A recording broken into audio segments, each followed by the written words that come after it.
everyone, and welcome to the Sonic 3 Spoilercast episode of the Sonic Talk podcast. I Hooray. am your great and glorious host, Knuckles87, and I'm here with a bunch of other people. Let's just go down the line, because it's a little more than usual. Well, I mean, counting GX who's in the back. Hey, so first up is Dread. Say hi. Hello. I don't know if you need me to do an intro or anything like that. Do you want me to say something or what? I I'll mean, just I don't know. You're just the boss, so you can just say hi, or we can just move on. the boss is in Springsteen or the boss is in Boss Coffee Japanese coffee. Anyway, well, I guess I'll just say hi. I'm the guy that runs Sonic Stadium, and yeah, I'm an aging old man now, but I've been in the Sonic community for a million years, and yeah, I've seen it all, done it all, and I have seen the Sonic movie number trois. So I'm here happily giving my opinion on all that with all my lovely friends here. Hello.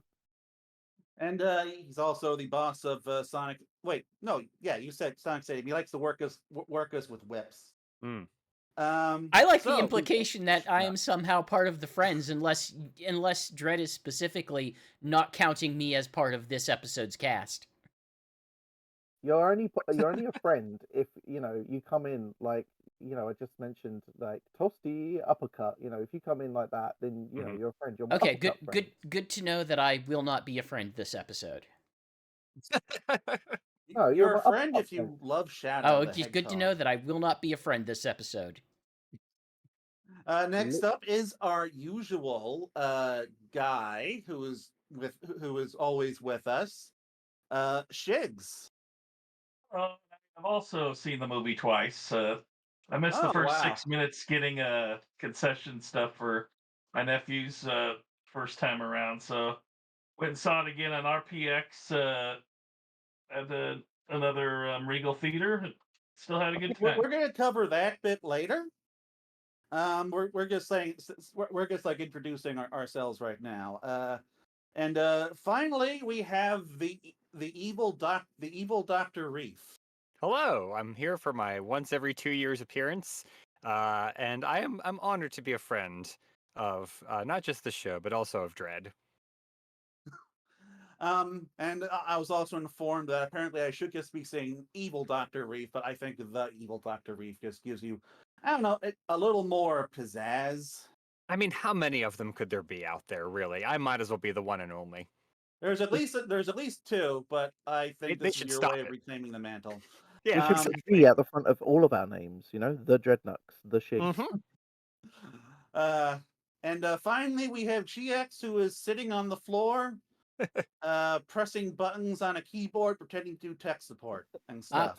I am That the stuff. man with the Stream Deck and access to all the overlays, and I have not seen the movie, so yeah, I don't intend to. My feelings about this movie series have been well documented, and I made the and my feelings about Shadow have been largely well documented on this podcast series, and that is why I'm only running tech support. And I'm glad y'all probably had a good time, as did a lot of other people who went to see this movie.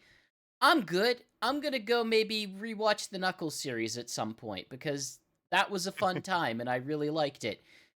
And I am apparently the only person get who out. does.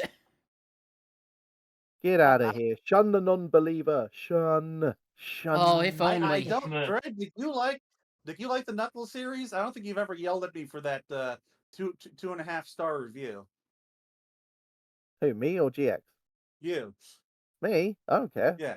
Rate it what you Uh, like. I mean, to be honest, I No, hadn't. but like, I don't wasn't being serious about you yelling at me, but like, have you ever? Right. What do you think of the Knuckles series? I don't think we've ever Uh, discussed that. okay, well, really quickly, I thought your review was well written, and even though it was 2 stars, right? Obviously, I know what you're trying to say. I know you're joking, but like, obviously, you don't want all the fans like yelling at us, going, "Hey, why'd you give it 2 out of 5 stars? What the hell's wrong with you?"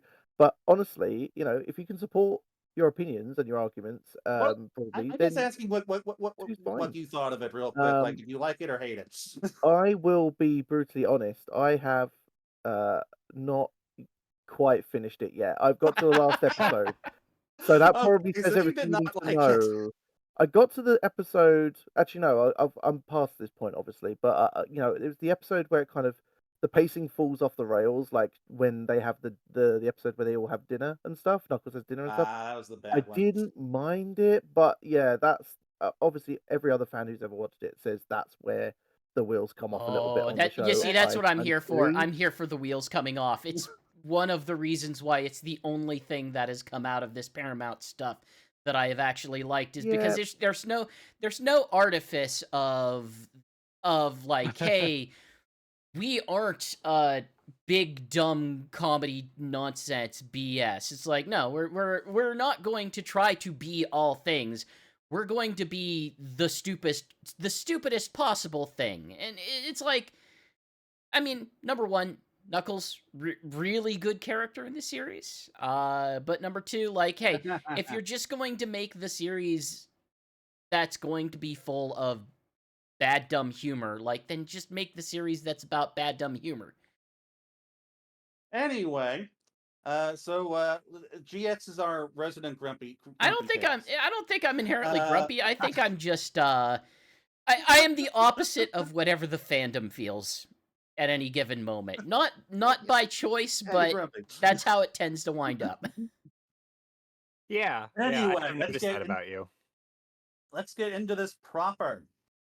So GX, go back to sitting on the floor or the back or whatever. Shun. So, um, Dreadknux, you were the first among us to so we're gonna go like person to person. We're just gonna give our brief thoughts on the movie and how we saw it. And Dreadknux, you were not only the first of us to see it, you got to see it in the coolest way. And so I would like you to just tell us about the Sonic 3 London premiere, and then a summary of your thoughts on the Yeah, movie. great. Well, first of all, you said Among Us, so Among Us reference. Got to catch you on that. Secondly, yes, you did say Among Us. I was invited to the premiere in London for Sonic 3. That was amazing. I had a great time. I'm going to try and express my thoughts, by the way, in this podcast going forward, in as little an ironic way as possible, and that's a reference to a video I did at the scene. After I saw the video, I did like I'm trying to do stuff with TikTok right now, and I did like a reaction video. We posted it on our Sonic Stadium Twitter and everything else as well, but it was just like my immediate reaction of the movie and what I thought of it. And I don't know if anyone else feels this way, but I thought my reaction was pretty positive. I was like, "This is great. Go watch it. This is great. The mood's electric." And then there's this one guy on YouTube when we posted it there where it was like, "Oh, so you hated it then?" And everyone's like, "What the hell's wrong with you, dude?" And he was like, "Oh, he sounds like he was being really ironic about how much he liked the film." And I'm like, "I'm just British. This is just my voice, Oh dude. Like, god, what are yeah, you we trying got to?" some weird conversations on YouTube about that. That's just bizarre. Anyway, I'm not going to sidetrack, but yeah, basically, if I sound bored or boring, I do apologize. I am very, very British and nearly 40 years old, so And a you know, dad. just put a bullet in my head right now, and a dad, yeah, and very tired. So basically, in Sonic fan age terms, just take me out back and put a bullet in me right now. I'm not good for much these days. But the premiere was great. I had a great time there. It was the first. They had premieres before in other countries, I think, like in Mexico and stuff, and other Asian countries. But London was the first big one. They had a big premiere in Los Angeles as well, I think. But London was like a week before all of that, and so all of the stars were there. Like Jim Carrey was there, Keanu Reeves was there, Idris Elba was there, Lee Majdoub was there, Colleen O'Shaughnessy was there. Kristen Ritter was there. Like anyone you could throw a stick and you'd hit like one of the main stars of the show, like Idris the Elba movie. sat in the Um, audience with you. Well, not with you, but in the audience. Idris Elba, yeah, absolute legend. They did this walk on I just before the absolutely show. love him. He's awesome. Yeah, he's great. Sorry. Also, he just really gets into the role. Like there's photos of him walking the blue carpet, as it were. With a Knuckles mascot, dude in a suit, just doing the Knuckles punch with him and posing with him and stuff. He's loving it, I think. And I think for a lot of these stars, it's a long it's a long flight, from LA or wherever they live to London. Apart from Idris, it's right on his doorstep essentially. But everyone who turned up to the premiere seemed in really high spirits. Like there was genuine excitement from all the actors and stars that attended. That they were really excited to see everyone's reaction to the movie. Um, I obviously walked the blue carpet as part of that invitation that night, and it was Hmm. great. They had like a big banner, poster wall, which had I don't know, I want to say 10, 15-foot high poster of the key art from the movie there. They had huge, I want to say telescopic, I mean panoramic sort of screens that went the whole length of Leicester Square, which is where the premiere was in the UK, just blaring out music and Mm. clips from the movie and stuff.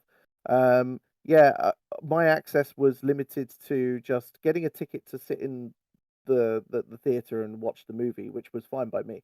But we also got to walk the blue carpet, so I didn't get to directly meet any of the stars. More's the pity, unfortunately. I really wanted to at Yeah. least shake Mhm. hands with one of them. But I think to do that, you needed to be part of. It was weird. Like Paramount had a whole bunch of different levels of access for different kinds of people, and I only learned about the premiere for the UK at the very last minute. So the access I got was literally like an invite to the blue carpet plus sit down and watch the movie. But I learned on the day that there were other pockets of people that had joined to come visit as part of a quote unquote fans pool or something, right? So there was like a huge line queuing up around the corner before the premiere properly started that had loads of fans and stuff and people with like notebooks and scrapbooks, and I was like, what's going on here?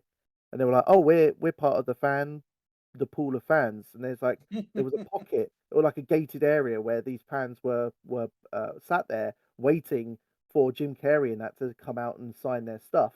And there was a part of me that was a little bit jealous. I was like, "Oh, I wish I was kind of part of that. How did those people get there? I want to get in there." But then I realized I don't want to be standing outside in a bald ass cold in London of all places in the mid-December. That's not my jam. So I was quite happy doing what I was doing. I got a nice, comfy seat in the theater as well and everything. So, but yeah, there was dancing mascots, dancing Sonic mascots and everything.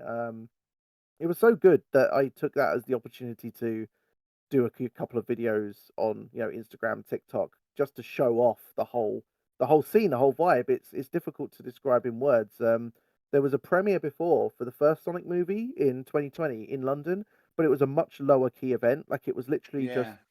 some theater in West London, just a shopping centre, just pocket somewhere. It It's was kind of how you cool, know this but franchise has made it. It's yeah, that they're doing exactly. proper This was premieres this was now. this was stupidly good. Like they pulled out the stops, like huge screens, huge banners, blaring music. All the stars were there. Yeah, it was a great night, and everyone had a great time, and I had a brilliant time. So, yeah, no irony, hopefully detected. But yeah, that was me. If you have any specific questions, um, yeah, let me know about the premiere. I'll happily answer it. Really Honestly, cool. yeah. I think But I was do it think good? you. I do think you answered any of the questions I would have had about the premiere. Um, but what? So tell us what you thought of the movie, real quick. Like, well, I was starstruck by it. Honestly, I thought it was great. We can go into it later on in the episode, obviously, as we go yeah. into different bits. But broadly speaking, I thought it was the best of the series. Each of the three movies have their own kind of strengths and stuff, but this third one kind of stands out because it's a direct adaptation, Mm-hmm. insofar as you can call it that, of an actual Sonic game. Whereas the last two movies were they were just kind of action movies with Sonic in it that happens to have the odd reference here and there. This is a direct Sonic Adventure 2 if it was a movie, right? Which is great. I loved all the references. I loved how they adapted it for the movie, scene as well, and I think it worked. Broadly speaking, like I said, we'll go into specifics later, but the specific adaptations they did with certain characters, scenes, and various things, I think worked in that universe. And I think if they did, I've seen some complaints online of people going, "Oh, they didn't go all the way with the game references, and they didn't include this and that." And I was like, "Do you know what? It would have been a bit cringe if they did too much with it." So I was happy with it overall, and They went what I further think than I was expecting. well, yeah, exactly. They did. I was very happy with the midway point in particular, which we'll talk about. But yeah, broadly speaking, just fantastic. The action is the most I've ever seen in a Sonic film out of the three. But what puts it apart from the other two is that whereas Sonic 2 had a lot of action, the pacing was kind of all over the place. It was kind of Yeah. stop, start. This was, humans are in it, but there's no like wedding scene or whatever to break up everything, which just focuses on the humans. It's the humans are there to facilitate the story that the characters are telling, and it was mostly a character and Robotnik led adventure. The action was non-stop. The pacing was much better. I thought it was a fantastic thing, and if you read my review on the Sonic Stadium, I think it fully deserves the 5 out of 5 that I gave it. So after the premiere, of course, we had the lead up and the launch, and it scoring really well at Rotten Tomatoes. It's currently sitting at 88%. The box office is now sitting at the 211 million globally, has placed top at the U.S. box office 2 weekends in a row. But and of course, then and of course on launch, and of course, it released on a Thursday on the 19th, and that was when I saw it. I'm pretty sure it's also when Shig saw it. And I guess when I didn't get to go to premiere, I just went to my local Cinemark. Used a gift card that our tech guy GX gave me for Yo, Merry Hanukkah. Christmas. It's a Christmas card. You have to use it to celebrate Christmas. No, I actually think I did. Okay, I do Christmas too. I do secular No, Christmas. it's fine. I think I actually wrote Hanukkah in the card. But so yeah, but and I got a little Sonic 3 popcorn tin bucket. Not the Sonic Head one, which I wouldn't have wanted anyway. And plan for using that. It's pretty neat. But this is easily like my favorite movie in the franchise. Like it's not especially close. Like you said, Dread. Like what my first thought after I got up was like, okay, this is the first one that is like actually an adaptation. And it kind of feels it now like if it kind of feels like an adaptation where it's like like Archie Comics was kind of like doing sort of its own thing as a comedy book for a while, and then all of a sudden, oh right, we gotta work in lots of game stuff, and so it's like that in terms of adaptation, but like this was the first one that felt like they really tried, and I can only conclude that Jeffrey Fowler is just he's always been a Sonic fan. It's just he's specifically a 2000s Sonic fan. But certainly, like Jim Carrey was most of the time less cringe for me, less bad. I've never been a huge fan of Jim, but he was not nearly as bad for me as he was in 2. Although there's still certainly things I did not like regarding him. The Tails got more to do despite sharing more screen time with more furry characters. And like I really enjoyed just like the whole Team Sonic dynamic. I really loved what they did with Shadow. Like it is ultimately an SA2 adaptation, but it is one that has been economized and sort of stripped out of some things that weren't needed. And I think most of the time it did work and it made it the best one that they've made so far. 8 out of 10. Shigs, that keep talking? Yeah. I saw it also on the 19th at what's called a fan event, which is basically at the Regal, where they were just. But all they was doing, they were giving away a poster and a keychain for everyone who attended. I bought tickets for me and my nephews way in advance because they're 4 and 8 and they absolutely love Sonic. So of course I had to take them to that with my bro. And while they went to the theater and I was waiting for concessions, unfortunately they have a stupid long concession line, so you'll have impulse buys as you're going through, and it took 10 minutes while I was in line behind a guy in a full Eggman outfit, which was pretty impressive. He had the jacket from the second movie and everything, and I'm like, dang, that's really good. So I missed the first 6 minutes. I did actually get the like a few days earlier. I went to a Cinemark over in Beaverton and got the popcorn bucket, not the tin one, but the one where he's sitting with Sonic sitting with a popcorn bucket. Okay, Sorry, so you're sorry, That also was Shig. the not one I eating out of wanted the Sonic's head. most, so I got that. Anyway, Shig, sorry, my viewing one was with second. the Were Uh, you? Sorry, 1 second. Shigs, are you telling me that you were done out of seeing the Sonic movie for the first time because of Dr. Robotnik, literally? yeah, I missed 6 minutes because of Dr. Robotnik. Actually, ah, no, he was behind. He was behind me in line. I was in front of him, so I wasn't ah, really no. Oh, sorry. okay. I was It trying to was do a joke. Please continue. Okay. So yeah, the problem was in the fan events, the advertising, they said, "Oh, there's going to be a 10-minute like behind the scenes preview thing before the movie starts."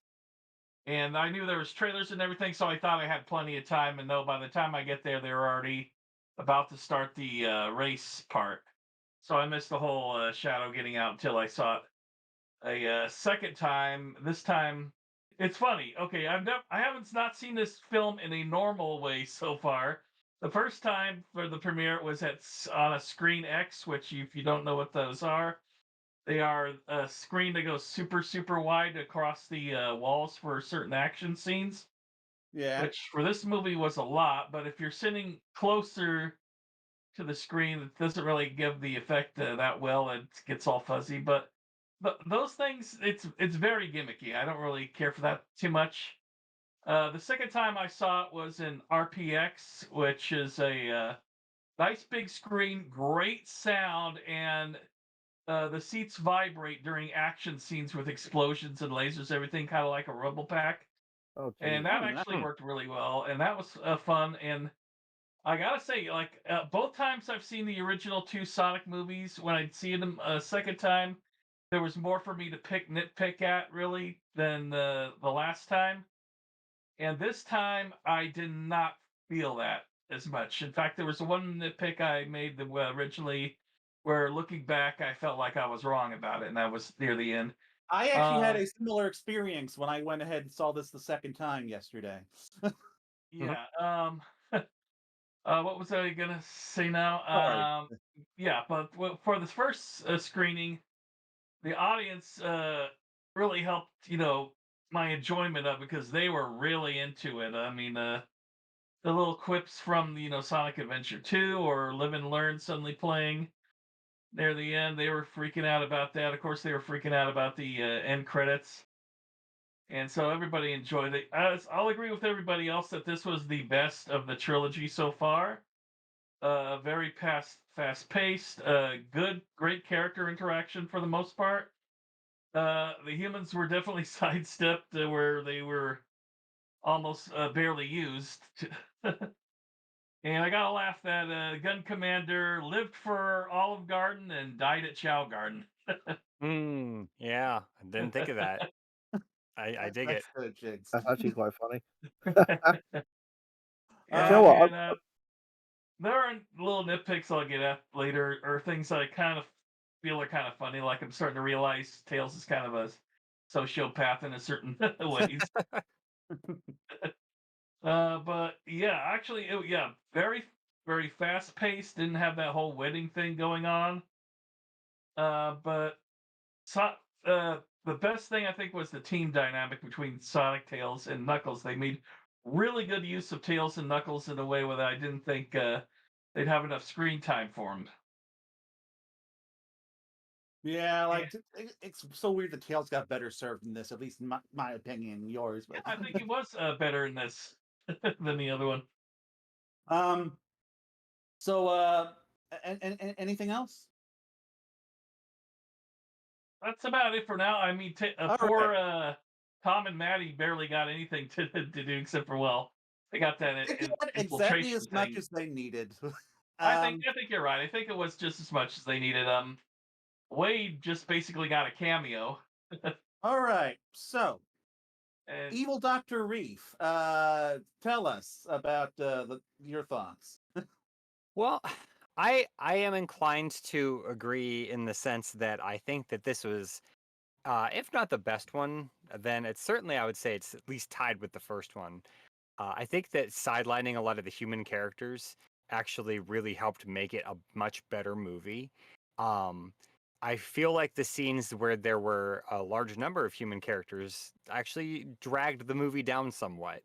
And so it was nice to see that there was a lot more interaction between the game characters. And I would say that I will also agree that they did rein in Jim Carrey somewhat. Um, there were a lot of scenes that he was in that I think shouldn't have been in the movie, and in fact, dragged the movie down like a boat anchor, as Jim Carrey has been wont to do in the last several movies. Uh, but on the whole, I mean, I went into this and my over the years, my opinion of Sonic 2 has soured somewhat. But I went into this sort of expecting a worse experience than Sonic 2, and I will say I was pleasantly surprised that not only was it not a worse experience, but it was actually maybe one of the better ones of the trilogy. And I think that the things that made it better, at least will I think in the long term outshine the things that made it worse. So, but we can get into some more of the specifics of that as we that go is through. again something I noticed when I watched it again was like with Sonic 2, it's like, yeah, like okay, the flaws are more apparent now. And when I rewatched it, when I rewatched this, was like, oh, that's why that character was being like that. I missed that the first time. I'm actually like not being more irritated by Jim Carrey. It's kind of it's actually might be a little less for me personally, which is a credit to his performance. Um, Having to act off himself made him have to stick to the script a little more than before. he did not lick a windshield and bark like a dog at Tails. Like that is an improvement. um, so moving, it sounds like we all liked the movie. Is that an adequate description of your thoughts, Reef? I think so. Yeah, I think a lot of Okay. the more specific-y stuff I will get into as we go through the plot of the So the movie. first unanimous decision on Sonic Talk regarding a Sonic movie. And all it took was Hey. for Okay. one person to not be in the conversation. See the movie? I was gonna And say indeed that. not see the movie at all. Who said that? Who said that? Get back in your corner. It was the guy we duct taped to the ceiling. Oh, what a Okay. feeling. Okay. Now, that being So said, so actually before we jump into it though, that right, being yeah, go said, on. I will say that my rating is not going to be like 10 out of 10 or 8. I would maybe say 6 out of 10, like still on the positive side of things. And again, I am trying to be using the whole scale of 10, not just like, how video game reviewers like 7 out of 10 is bad. No, this is like, it's a little above average is what I I'm saying. I Like mean, you, I mean that's I fair. I have yeah. had Like conversations in other servers of, there's going to be in other servers I am the Sonic guy. Uh and I have gotten the responses of, "Well, are you going to go see the movie?" Or you get in my response of, the best version of something that I don't much care for is still probably going to be something that I don't much care for. And someone else kind of chipped in that, like, unless you really like Jim Carrey, or you had some very specific things you didn't like about the first two movies, if you didn't much care for the first two movies, that the third really isn't going to surprise you entirely. And considering Mhm. that my nostalgia for Fair. Sonic Adventure 2 itself has kind of worn thinner and thinner over the years, the degree to which this is good, the degree to which I think I made the right choice is probably here. Hey, look, this is specifically aimed at 2000s era nostalgia, and not only am I not chock full of 2000s era nostalgia from high school anymore, like, there's a lot of stuff that happened beyond 2002 that, I feel like Sega should probably be pretty embarrassed to put on full display, that they have absolutely not been embarrassed about this year. I need you to watch the movie when it hits Paramount You need me Plus. to do a Do lot of it. thing that I don't do, man. No, I get Do the it. sentiment. I get the sentiment that if you didn't like the first two movies, you're probably not gonna like be convinced by the third one. That's obviously a valid point, but I think it's all about context as well, because I don't think, conversely, anyone going to watch the third, the third sequel, the second sequel of a Oh, movie I should series go about a back and character watch that the has first had its two for own this. set in the first movie. Yeah, exactly. No, well, it's not just about missing plot and finding out character development that you miss by jumping in on the third one. It's just like, if you know that the tone is set in the first movie, right? Like, it's not going to wildly change. Like, Jeff Fowler's not going to suddenly go, do you know what? I'm just going to make a movie about Yeah, Sonic and Colors or something in the and next movie. It's not going to and this happen, is is it? what, like, it's been Uh, really weird having all that being part of the meta text, because it feels like there's a lot of people, just a lot of voices in the community that are just that were convincing themselves, like, oh, this is the one where they go like real serious. This is the one where like everything it is going to be serious now. It's like, why? I've watched 3 of Even these I was saying I things. mean, that was going to be comedy. It is Like, it is I'm serious gonna in the be honest. context of it is the most serious of in the context of the Yeah, in-universe like stuff, right? But you've got to put it, like like I said, you've Death, got to put it in so the context they yeah. of were the like universe those it's in. people were wrong, but this still went more serious and than I was frankly expecting. So You like know, I don't know. I was waiting for the moment to bring this up, but man, the body count in this movie Right? more than I Like expected. I just Yeah, mostly say that because, like, there was a scene that they were pitching in trailers of Jim Carrey tackling Jim Carrey into a Christmas tree. Like, let's not ignore that Which that is core to the tone of yeah, this like series. I started highlighting all yeah. of the Professor Gerald stuff on Sonic Stadium that I was seeing in ads for a couple of days. So like, okay, here's what's in the movie, y'all. Like, get your thoughts I think reined it, in. I think it all comes down to, as GX said, expectation management, right? Like, Mhm. there are people who maybe didn't like the first two films, thinking, "Oh, this will be the one that changes it for me." It's like, but it's not going to, because it's not going to wildly change the tone and the appear. Like, they're not going to suddenly not call Sonic an alien from space in movie 3 or 4 just because you didn't like that they called him an alien in the first two movies. Like, that that that movie universe canon has been set. Yeah. And Yeah. so I think when you watch these films, unless you're talking about the very first film, you got to kind of watch it, or not watch it, but like kind of read it in the context of how it sits with the other films. And I know you can. I know there is a case for saying you got to critique it as its own piece of media too. I accept that, but I think in terms of setting your expectations, I've seen some wild critic reviews where they've just come in expecting, I don't know, some kind of DreamWorks animated picture, and it's like, well, it's not that, is it? So, Mhm. what do you want from it, honestly? But that's One not to review discount summary. anything about the movie, though, because the movie is genuine. I think personally, the movie is genuinely good, right? So this isn't me trying to make excuses for a I think it's the first otherwise one where mediocre. it's like I could say that for, if I'm being honest. um, Well, and the other thing that managing your expectations is that it's also a movie that is designed for children. So like here we are yes. all in our like not, I don't want to say middle age, but we're all like 30s, 40s, things like that. And it's like, Middle we're age, I looking could at a say piece I'm of media. 53. So Yeah, and we're looking at a piece of media that's designed for like 10-year-olds, which is fine. Yeah. It could be for whoever wants Like, to see it, that is but most of what we do here on the Sonic Stadium. exactly. We look at media for 10-year-olds. Yeah. And that's not to say that there's not something that can be, you because we're know, all big kids at heart. Which makes exactly. that Sonic Prime Mickey Mouse Clubhouse meme that the Prime haters keep using extra hilarious to me. Mhm. But I always think it's really entertaining whenever I see people that are like, "Oh, it's going to be super serious and grounded," and it's like, no, it's still for 10-year-olds, guys. Come on, No, like you can my still like it. highest It's okay. like my dream for this franchise would be for it to become like kid-friendly MCU, which is not where it's at right now for the Mhm. most part.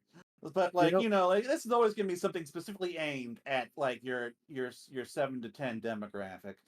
Yeah. You know what? This all Um, comes back. This is like time is a circle. I swear, because I feel like this is an echo of a conversation that we probably had like maybe 10, 15 years ago, where half the fan base was going, "No, we want Sonic to be more like epic and more serious, and ooh, grunty grr are man fighting each other, we're and never emeralds going coming back from to the the mid ground two and blowing up thousands. the sky and Iblis trigger." Bleh."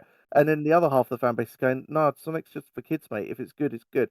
And I think we haven't really left that zone. But the funny thing is that if you watch this movie, that is probably the closest that you're going to get to something like that for the series. So if you want to see a Sonic 06 style, focus on action and more gritty sort of Sonic action, then this is the movie for you, right? It's not going to get Mm, better than that, I don't yeah. think, right? Like I never want us to get into like I don't know super dark shadow destroying the world Black Doom Sonic 06 territory again. Like what we got this year, that is as furthest as I ever want things to go. But the thing is, the movie universe also buys itself some exceptions to the rule, right? Because it's Yeah. external to the game universe, right? So I can suspend my disbelief, and this is we'll talk about this later with some of the stuff that we'll talk about plot wise and stuff. But um, because it will illustrate how I feel about how they've adapted some of this stuff. But this is a different universe with Sonic characters, so I feel like there are and because of the fact of the medium it's in, movie versus an interactive piece of entertainment, it's like how invested can you become in the action that you're seeing, and can you suspend your disbelief in what's going on screen? And I think when you watch a movie, and then when you watch these particular movies, it's easier for you to suspend your disbelief. Just hang your Sonic fan hat up for just a few moments and just accept the movie for what it is, and be like, Mm. oh, so Shadow is this kind of he's an alien from outer space. That tracks in the context Like of Well, the Sonic universe, right? Not universe, not the games necessarily, but I think that's a perfectly acceptable thing to exist and to well, watch, yeah, right? yeah, I kind of come at it from the context of like this. Yeah, this Sonic movie will give the Sonic movie series will give you things to kind of play to. Oh, Sonic fans, like we'll give Sonic fans things to chew on, references and just general plot stuff like that. But by and large, like they also have their own audience. They have literally built up a new yeah. generation of kids to enter the Sonic series through the movies. Yeah. Like I think we're going to be seeing in like 10 to 15 years is people who grew up with the movies entering the fandom is going to like be shifting a lot of conversations and how Can people they view things, can just they like how the 2000s kids growing up changed things. can they please fully replace the people who demand a Sonic Unleashed remake? Because generationally speaking, I will take kids who really like the movies and grew up over the people who are really, really painfully, obnoxiously into Sonic Unleashed. Tell you what, they can replace the people who really like the Sonic and the I Black don't Knight. believe those people exist. Anyway, They don't those people they're do not real exist. people. They're not real people. I'm not I've getting into it, seen but them. they're not real people. Anyway, so Yeah. to get into the movie discussion proper, it opens with I guess this movie's equivalent of Prison Island, which is this little rocky outpost like right outside of Shibuya, and Professor Gerald essentially like hacking into the Shadows facility and letting him loose and giving us a neat little uh action sequence where he just takes down a whole bunch of gun soldiers. Uh Can I One just thing I say wanted to mention, I don't know if it was an Easter egg or not. There was a little mech toy on one of the guys. It was in the dark. It was on one of the guys who were watching over, Shadow on their desk, and it looked like it might have been Omega, but it might have yeah, also just been one of those mechs that I heard are about shooting out at the end of the film.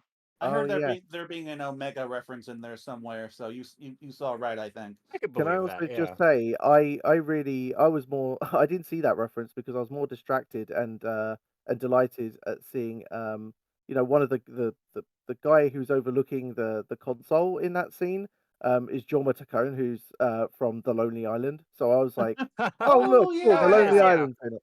So from the first scene, I was just like, yep, this movie's for me. They get Wasn't Jorma to come in wasn't as a guest.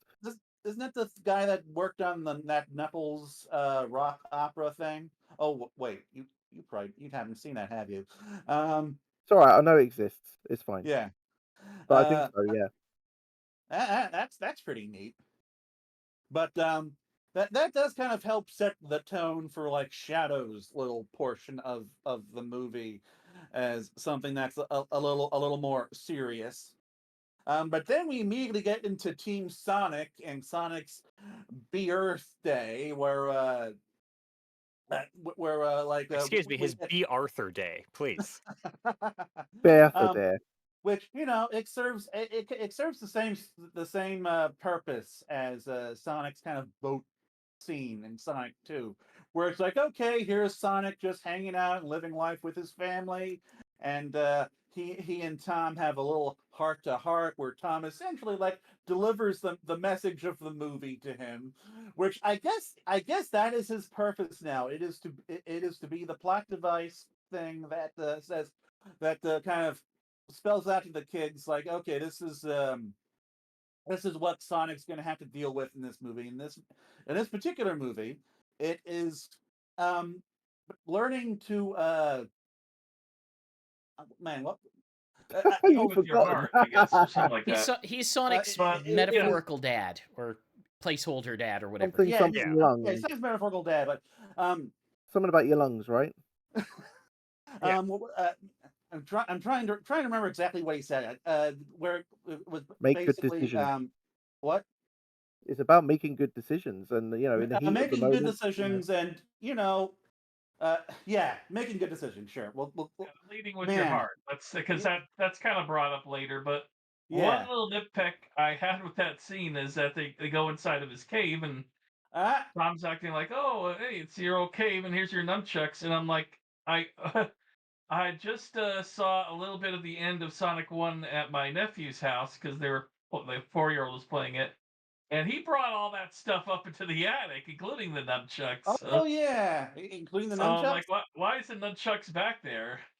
He didn't want Uh, him anymore. Those are his backup. Those Tom are his back. threw 'em Those out. are his backup nunchucks. Yeah. I guess so. Yeah, that's what it is. okay. Is that Tom made him throw a bunch of that But crap. also, Tom's kind of acting like he's surprised to see the cave when he was obviously there because he moved all that stuff out of there. Right. Yeah.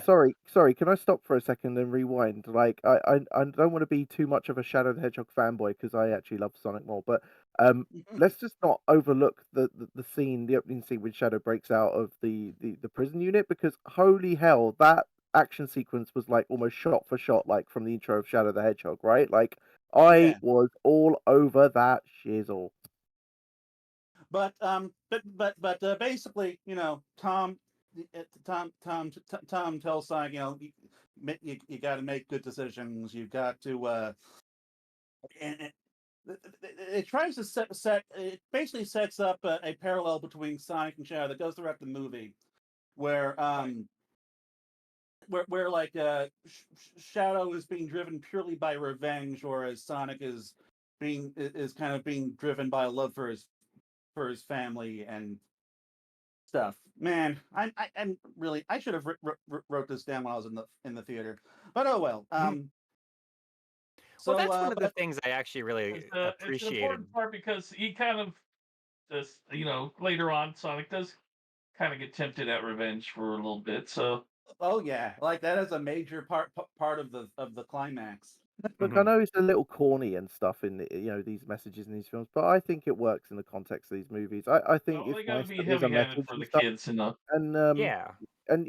as we'll discuss later on, obviously how that whole obviously how that whole message is then repeated and played out in a climax of a scene where Sonic realizes he has to apply the lesson that Tom has, graciously given him at the start of the movie. It feels like, unlike the last two movies where it felt a little bit more cloying and stuff, like in this movie, because of just what he goes through fighting Shadow and what's at stake and stuff, it feels a lot more like um natural's a wrong word for me to say here, but replace Okay, replace sorry. I guess but remember what I need to say. Go on, Dread. what's that? I guess remember what I had to say. Now go on, Dread. I'll say it when you're done. Oh, sorry. I was I was literally just gonna say, like, the whole moral and stuff and how that's applied in this movie just felt more natural to me than, uh, y- you know, the other movies. And the whole, Yeah, apart from maybe the first movie, which, because that was the whole movie was the moral, right? But yeah, I thought it was quite well played in the third movie. So basically, Tom uncovers a painting that Sonic made in the cave of him with Longclaw in Green Hill, and Tom talks to him about how it's good, how like Sonic didn't allow that pain to define him, and how he has now and how he's now found a family and all of that. Um, and so like yeah, so that sets up a central theme for the movie that you're going to that like we eventually see paralleled with Shadow, who like has a very different experience. So moving on, uh, uh, the director Rockwell of Gun arrives and interrupting the little B. Arthur Day party and takes them to Shibuya through the warp rings, which have gone from a major plot point MacGuffin to just a convenient way for the characters to get around. Yeah, Um, this was the part where I felt was the pacing. I mentioned pacing before, but this was the yeah, one point in the film where I thought this is going maybe a little bit too fast. But everything after this point was fine. It I, found its I feet. was really happy with how fast they Right. were going. Yeah, but um, yeah, no, I I do. would agree that there's little parts where they're going too fast. Surprisingly, Yeah, I I agree. don't want to turn this into a complaint or anything. It just felt a bit strange. It was like, oh, we're going straight to Tokyo right now, and I know so many people will just say what you just said, Nux, where it's like, well, duh, like this is a good thing, right? Stop complaining. It's like I'm not complaining. It just watching it felt more like, oh, and that's going like a triple jump into the action. But then everything after that was totally fine for me. But yeah, that was the only part where I was like, hey, this is a bit fast. Are they taking the wrong lessons from Sonic 2 and is everything just going to feel really rushed? Yeah. But they had a Well, lot of story to tell in this, so well, it's kind of interesting because there's also the fact that like they I felt like the B. Arthur Day was starting to drag a little bit, but then it's such a tonal shift between that and then now Gun shows up that it's a little yeah. bit strange, but I also didn't mind us getting away from the B. Arthur Day. Yeah, I Also think mentioned because it what comes up at that's the good. end that they had to distract Sonic for the B Earth Day thing, so they had a little race, scene, but it ends up they were just holograms to distract Sonic for a while they got the surprise set up because it gets bookend at the end of the movie. yeah, yeah. They did use they did use some holograms to kind of set Sonic up for a surprise. But one thing I did appreciate about them moving into Shibuya as quickly as they did is I felt like Sonic 2, if anything, took too long to get going and really get into the action and introduce all the characters. It's Hmm. like it's like okay, the hell we go straight to Shibuya. We got our little Sonic Adventure 2 reference, which honestly I thought felt a little forced where Yeah, Sonic about the helicopter and Like says, the "No food cheap, or movies. I'm out of here." I think it yeah, was I think it was talk just for about me. cheap It was flights. like, yeah. Oh, I did like that reference, even though I thought that might be a bit on the nose. But then I thought, you know what? What the hell is a Sonic movie?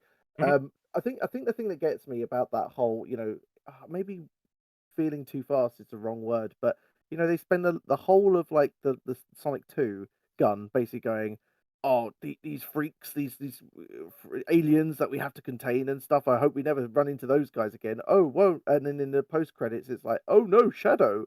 And then all of a sudden, it's like in movie 3, you'd think there'd be more of a warm up to a gun wanting their help, but it's just they just appear and they're like, Sonic, we need your help. You are secret agent mission number 567. I was like, what? What is going on? I thought, especially given how Kristen Ritter's character kind of develops throughout the course of that movie, where she ends up like not trusting them because she kind of accuses them as responsible for the death of the commander and that.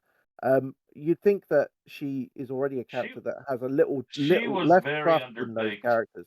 Yeah, Yeah, so I just Yeah, thought yeah. he's coming up and going, yeah, the boss told me you need to go on a mission, and I'm like, oh, it's as simple as that, is it? Like, you think the commander would come up and be like, overruled. Jeez, he's a spy. It's like Sonic the Spy. I just thought this is a bit of a leap of logic I can't really take. But I took that suspense of disbelief to its conclusion, which is go into Tokyo. And I'm glad I did kind of, you know, get over that hiccup because I enjoyed the entire rest of the movie. It was just that I whole I guess Sonic I just Spy, kind which of is not me. assumed that I just kind of assumed that after Sonic 2, like they just trust them now because hey, they saved the world from Robotnik. You know, like Well, I Yeah, mean, yeah, but to kind of wrap back around to her being very underbaked, like I didn't understand why she didn't trust him or trust them in well, the first place. it's because of one And line it's a that gun I missed commander for the who first time. knew Um, all about Shadow, and suddenly there's another hedgehog coming around was trusting of Sonic. well, Yeah. You'd think I do she would appreciate be. by the way that they dispensed with the whole gun capture Sonic because Shadow escapes thing, which one of the Oh, many true. things in Yeah. SA2 that never really made a whole lot of sense once you think about it. They're different colors, guys. use They're your just eyes. adaptations. Like there's no space colony arc this time. The arc is basically like an Yeah, Area yeah. 51. Yeah. But And the okay, thing is, so though, is that like I was And expecting this. Shadow wasn't an man-made experiment slash alien made experience. He just came from a we're gonna get into that, meteorite. kids. Yeah. Yeah, Mhm. But I was expecting some kind of big payoff of like, oh, she's actually secretly trying to take the weapon for herself, and it's just no, she's just Well, it like you turns said, out it's just underbaked. like Yeah. it turns out it's like well, the card wasn't on the commander when he got taken out by by the robots. And she just assumes that Sonic and friends took it, and that's where that whole thing came from. But Yeah, but anyway, she goes like, "Oh, I knew I shouldn't have trusted them," when she looks for the key card, and I'm like, "Yeah, but okay, so why did But you they did invite come and them try with to a beat red up carpet?" Shadow. Yeah, exactly. It's like, "Oh, we need your help, secret agent Sonic," and then, "Oh, I knew they were lame and stupid." It's like, "Oh, okay." But anyway, it's one of carry on. those things that just doesn't make that just like doesn't really land, but it's also but one benefit of her being underbaked is that she's a really small part of the movie. Yeah. Like it doesn't really come up. But anyway, so like Sonic and Knuckles and Tails land in Shibuya and they meet Shadow and Shadow utterly wrecks them. You're a And colorful bunch. yeah. And then like Sonic and Shadow engage in this awesome motorcycle race oh, that was down the great. streets of That was a great Shibuya, scene. where I Sonic makes, I guess, his first bad decision of the movie, which is to just go after Shadow without Knuckles and Tails. Um, I and thought that I don't whole know, scene. it's just a really Sorry. cool action sequence. Yeah, I thought that whole sequence was really cool.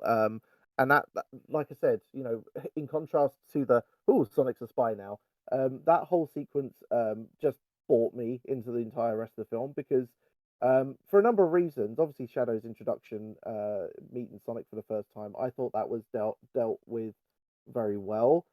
It's obviously not a one to, as we mentioned before just now, it's not a one-to-one encounter from the games, and I don't think it should have been either. I did like that you get a flicker of each character's personality in that scene as well. It does a really good job of showing you a little bit under the surface of these. Like, Knuckles in Sonic 2 was just, very punch heavy. He was like the big bad in that film. And in this movie, from that scene, you could I know obviously there's the Knuckles TV series where you get more of the character in that, but in that scene in Sonic 3, if you hadn't seen the TV show, like that brought you into Knuckles a bit more. Like it gave him a little bit of extra depth where he's just like, I just want to punch things. I'm 1,000,000% muscle. I thought those were good lines, and Like Tails being more involved as when well was good. But one yeah, thing I was worried about with this movie was that, like, okay, we now have four furry CG animals in here. Shadow and Tails, sorry, Knuckles and Tails are probably getting the short end of the stick in all this. mm, But I feel like the movie utilized the time that they did have extremely well.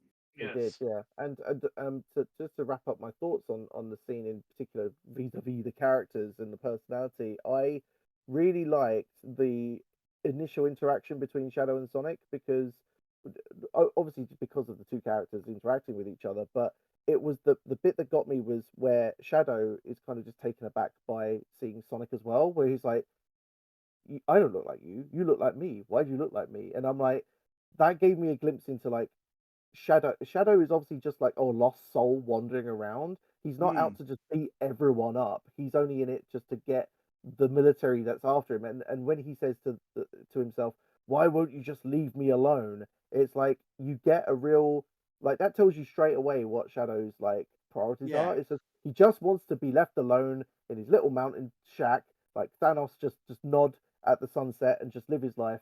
But the military won't let him, and he sees other people or characters, sorry, that look like him, and he's immediately like he doesn't want to beat them to smithereens. He only does it because they piss him off, right? But he's Yeah. kind of just like, hey, why do you?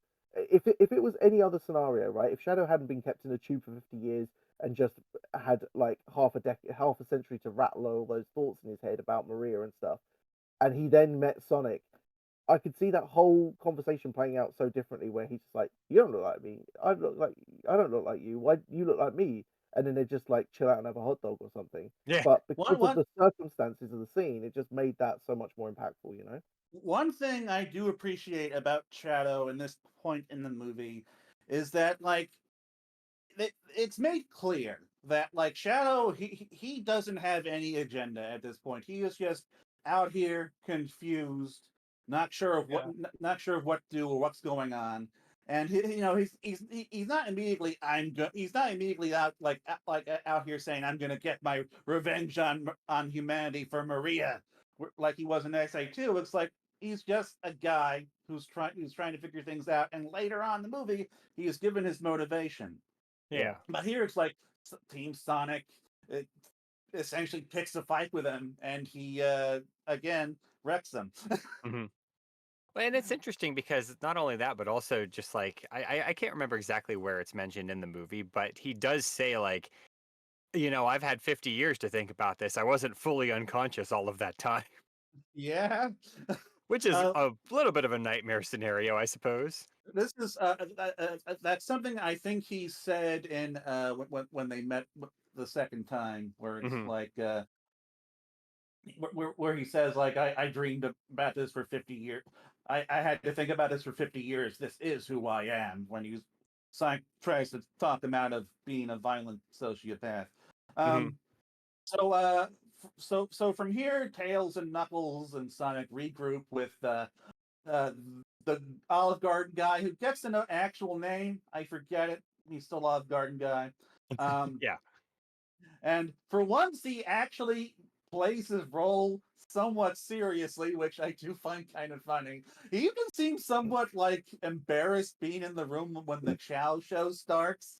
This hmm is the thing. This is the thing I love about this scene, actually. Right? I think I was the only person in the premiere that sort of the adult, sorry, that kind of got laughed at that bit purely not for the reasons that everyone thinks, where it's like, oh, it's Chow, it's funny. I was laughing at just the absurdity of a big military guy being in this environment, going, "Listen, Sonic, we have a top secret mission. Yeah. It's Yeah. about blah blah blah, life or death." And I'm like, Well, why is this basically guy in a picking this Japanese Chuck E. environment? Cheese. Yeah, Yeah. right. And I thought this is one of those movies where, and I mentioned this in my review, where this is one of those goofy moments that the movie decides to take you on. Right. Obviously, Jim Carrey and Robotnik's and his performance as Robotnik is a big part of the goofiness angle of this movie. But there are elements of this film where they decide to go a little bit goofy and a little bit. Some who might not be disposed to this sort of comedy might be like, This "This is is a the bit cringe." Eastern Actually, I don't European really like bar it. moment. Um, No, Ah, this yeah, is yeah. Yeah. nothing and like that.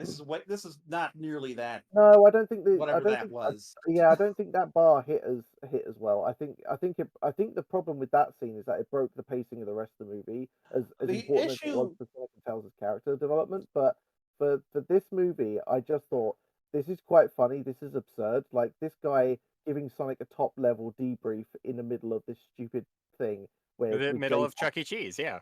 Yeah, right. And I just thought this is funny, and I think I yeah. love it, and other people And it thought, didn't drag like the European bar scene. No.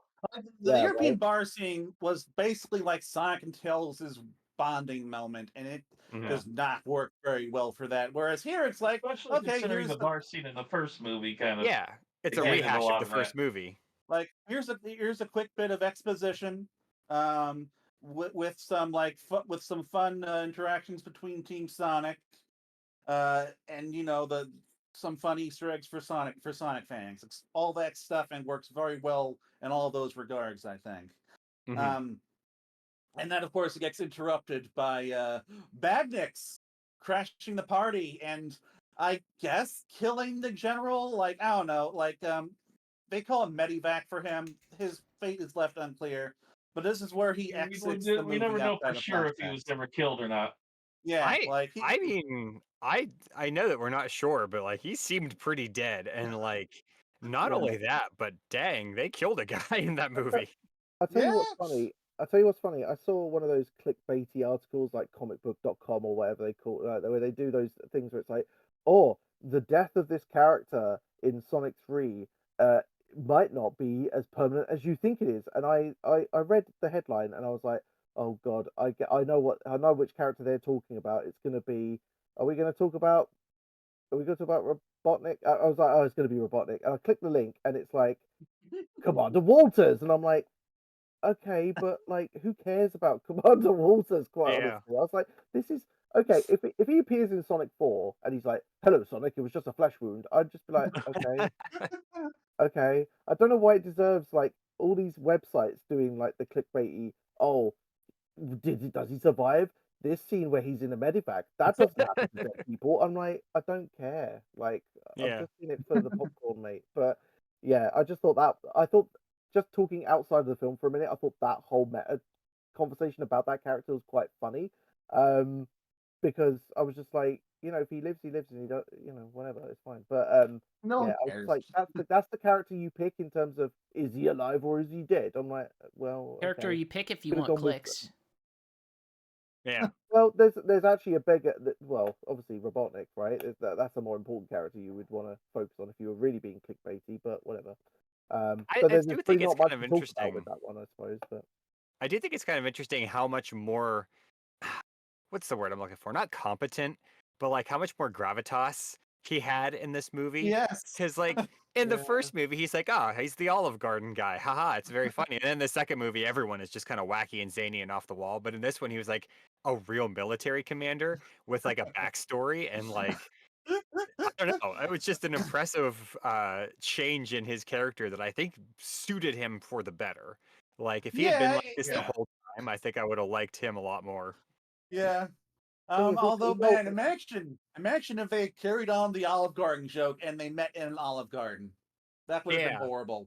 to I be would have fair, hated that so much. that Yeah. I thought that that guy was heading for a missile in the butt anyway at some point because I was rewatching the first Sonic movie today, actually earlier, just for jokes, and there's that whole scene where the whole reason Robotnik's called in to investigate the explosion that Sonic causes is because of that guy. He's like, oh yeah, he's a good scientist and all, and like literally, like the guy who plays Colonel Tai in Battlestar Galactica is like, nah, Yeah. this guy's a mental guy. What are you doing? And he's like, no, I like him. He's cool. And I'm like, you're literally the reason all this has happened, technically speaking. So it was only a matter of time before his choices in life were going to get him, Hmm. rocket in the head. I don't know.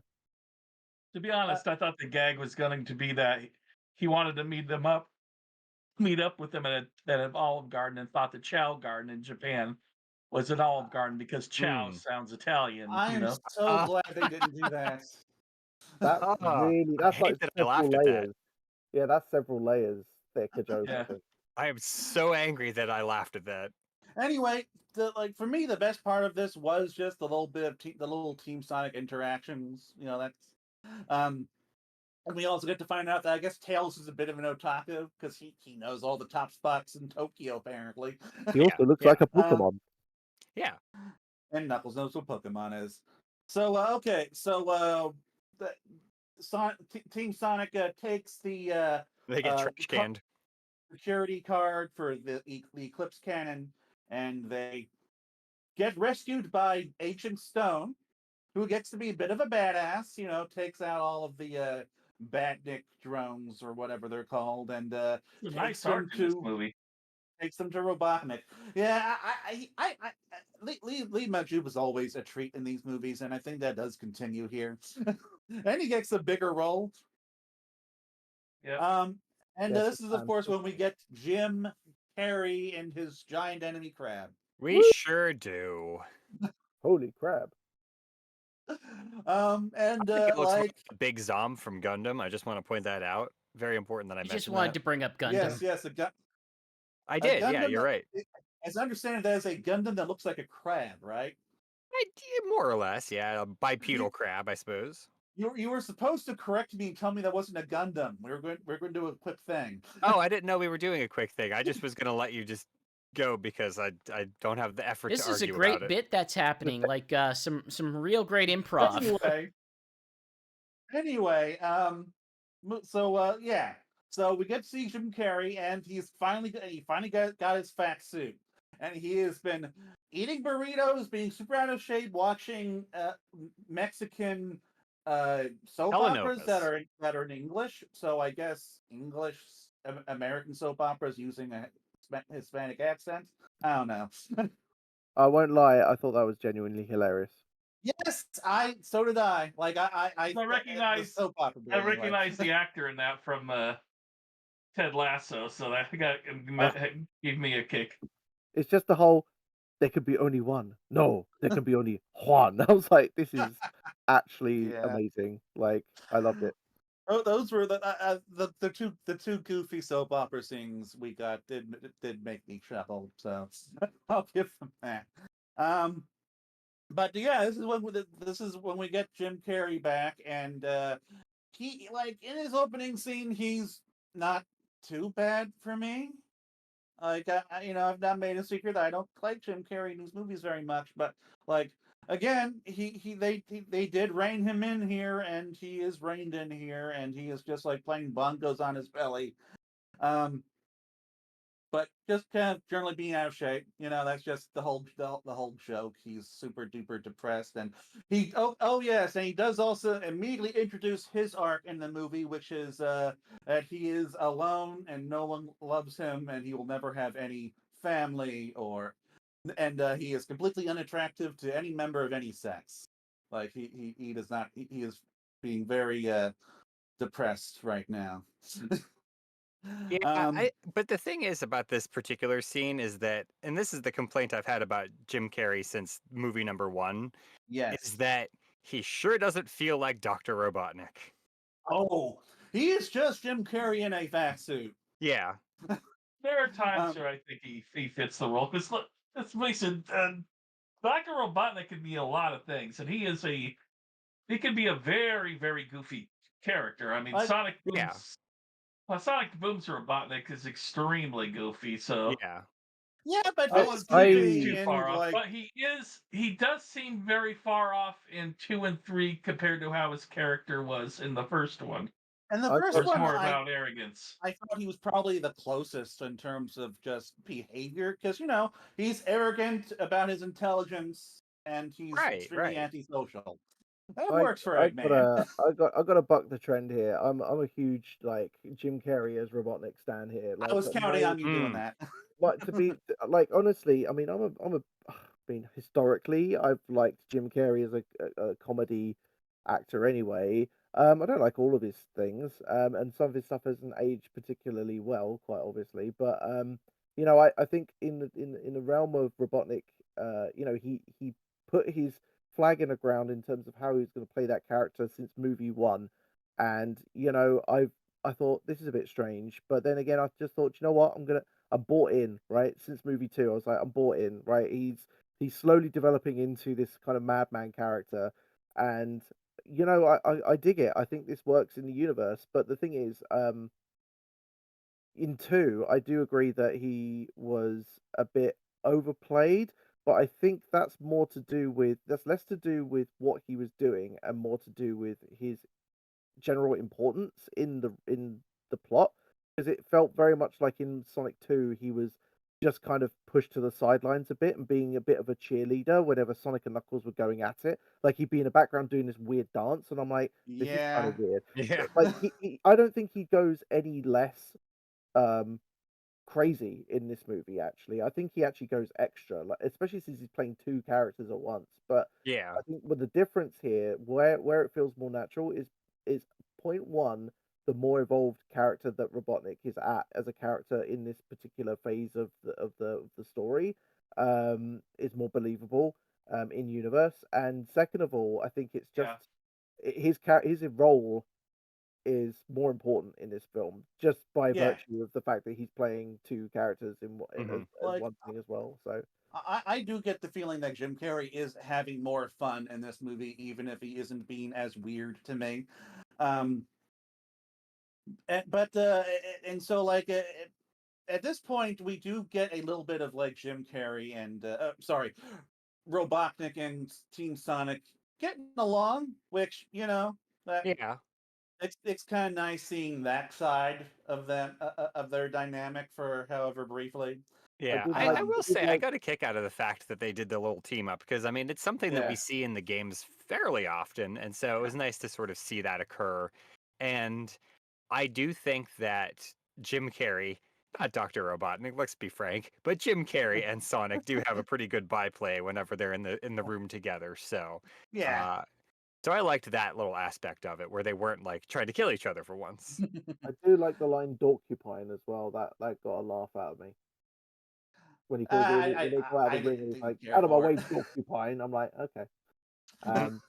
He says a number of things in this movie that got a chuckle out of me. It's when he he and Gerald go to the obviously Robotnik's massive crab, and Jim Carrey as Gerald just looks at it and goes, "Holy crap!" I was like, I was not expecting that delivery of that line, and it just took me out. I was like, this is Yeah, hilarious. I will say one thing I'll say about between like the Sonic and Robotnik here, as far as the actors go, and if Jim Carrey has to deliver a written dialogue that's supposed to be funny, he can usually punch it up and make it real funny. Where Ben Schwartz can't always do that with Sonic. There's a lot of Yeah. dialogue Sonic Right. gets that it tries to be funny, it just doesn't come across just kind of lame a little bit. Hmm. Yeah.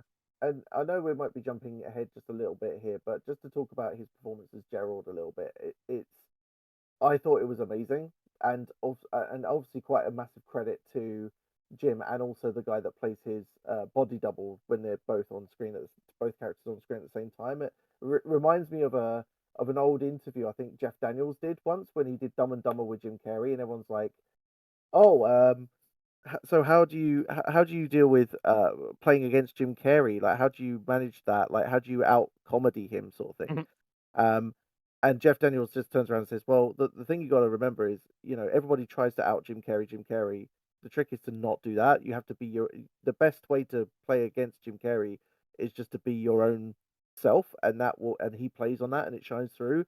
And I'm thinking about that quote because of this movie. It really seems like the best person who can really play along Jim Carrey and out Jim Carrey is in fact Jim Carrey. So that is Oh proved yeah. 100 times I'm in gonna this need you to movie, right? stop saying Jim Carrey, please.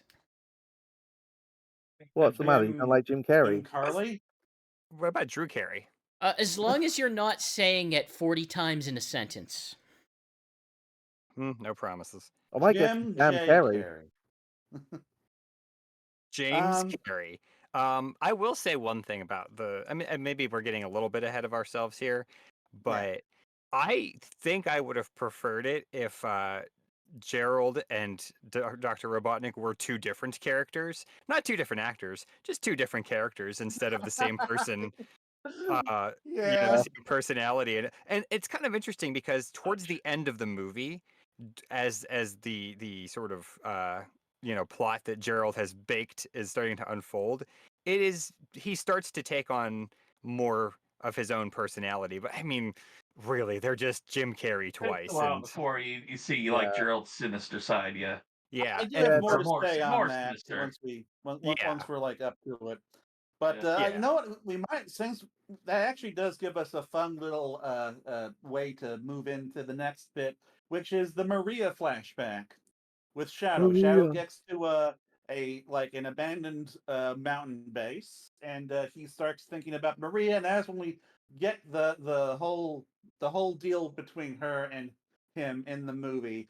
And one thing to note about that is that Gerald basically is in these flashbacks until after until the bad stuff happens. We Mhm. not Yeah, get and to see that was an issue with me in that he wants to destroy the entire world over what happened to both Maria and I guess, just them not listening to his own scientific, because of ego and stuff. And made it less believable when he's not in those flashbacks compared to Mm. Shadow. But I will say the stuff between Shadow and Maria in this movie is done far better than it has been in the games, in my Oh opinion. Yeah, yes. 100%. It was I would say that flashback scene is like one of the standout sequences for me in the entire film.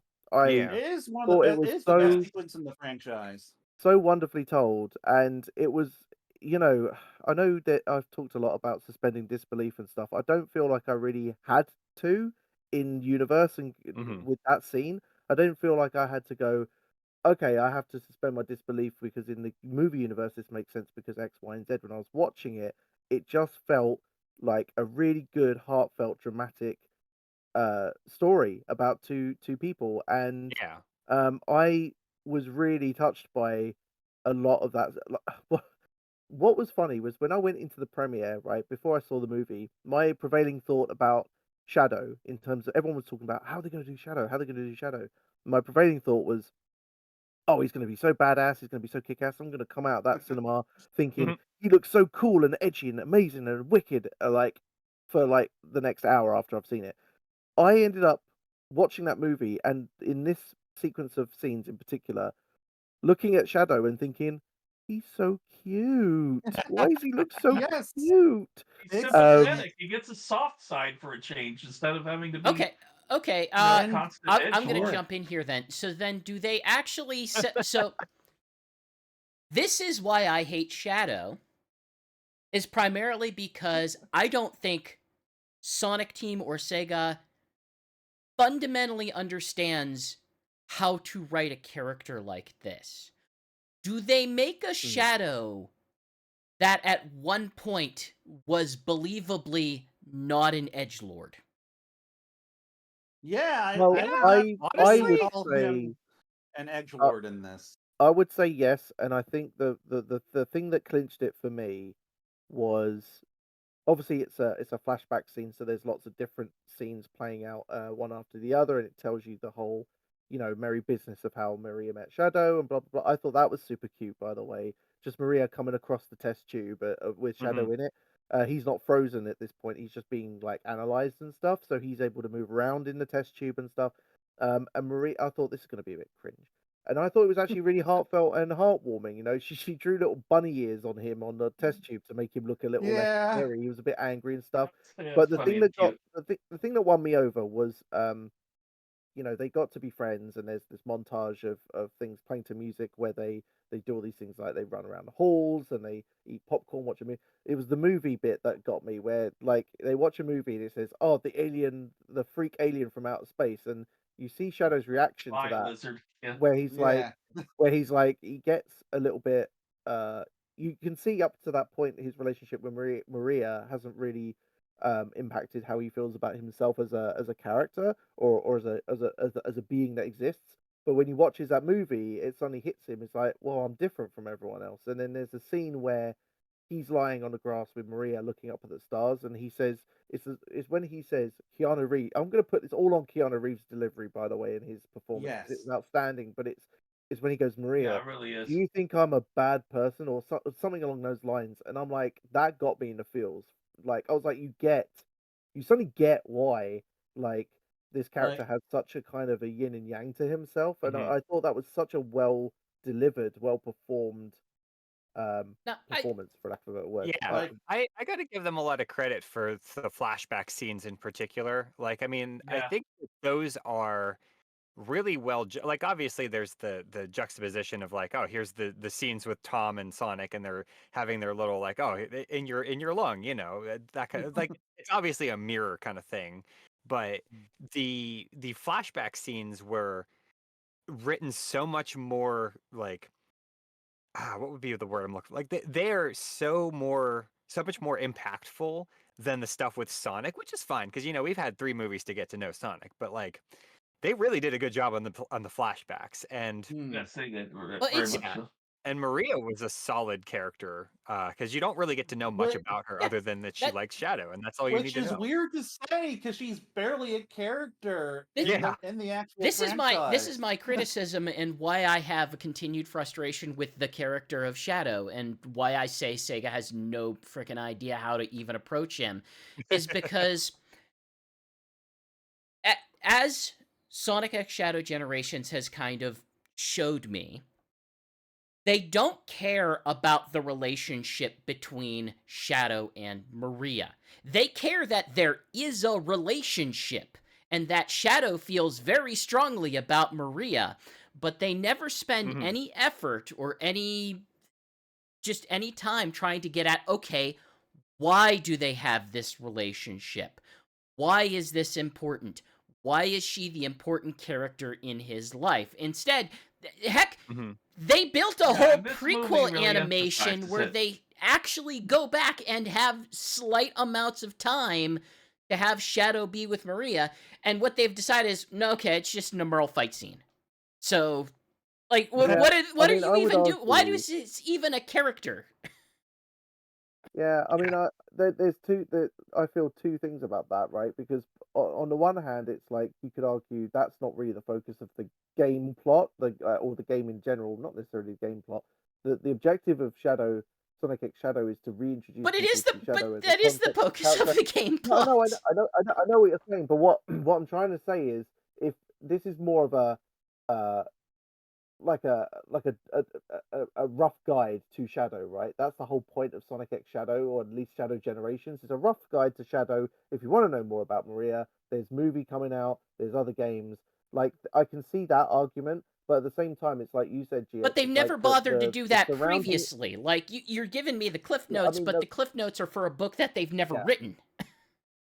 Well, I mean, I didn't. Yeah, so to that end, I didn't find the lack of Maria exploration in Shadow Generations to be a massive downside. But at the same time, I could totally see the argument that the surrounding marketing material that promoted Shadow Generations, in particular the prequel animations, did go hard on that.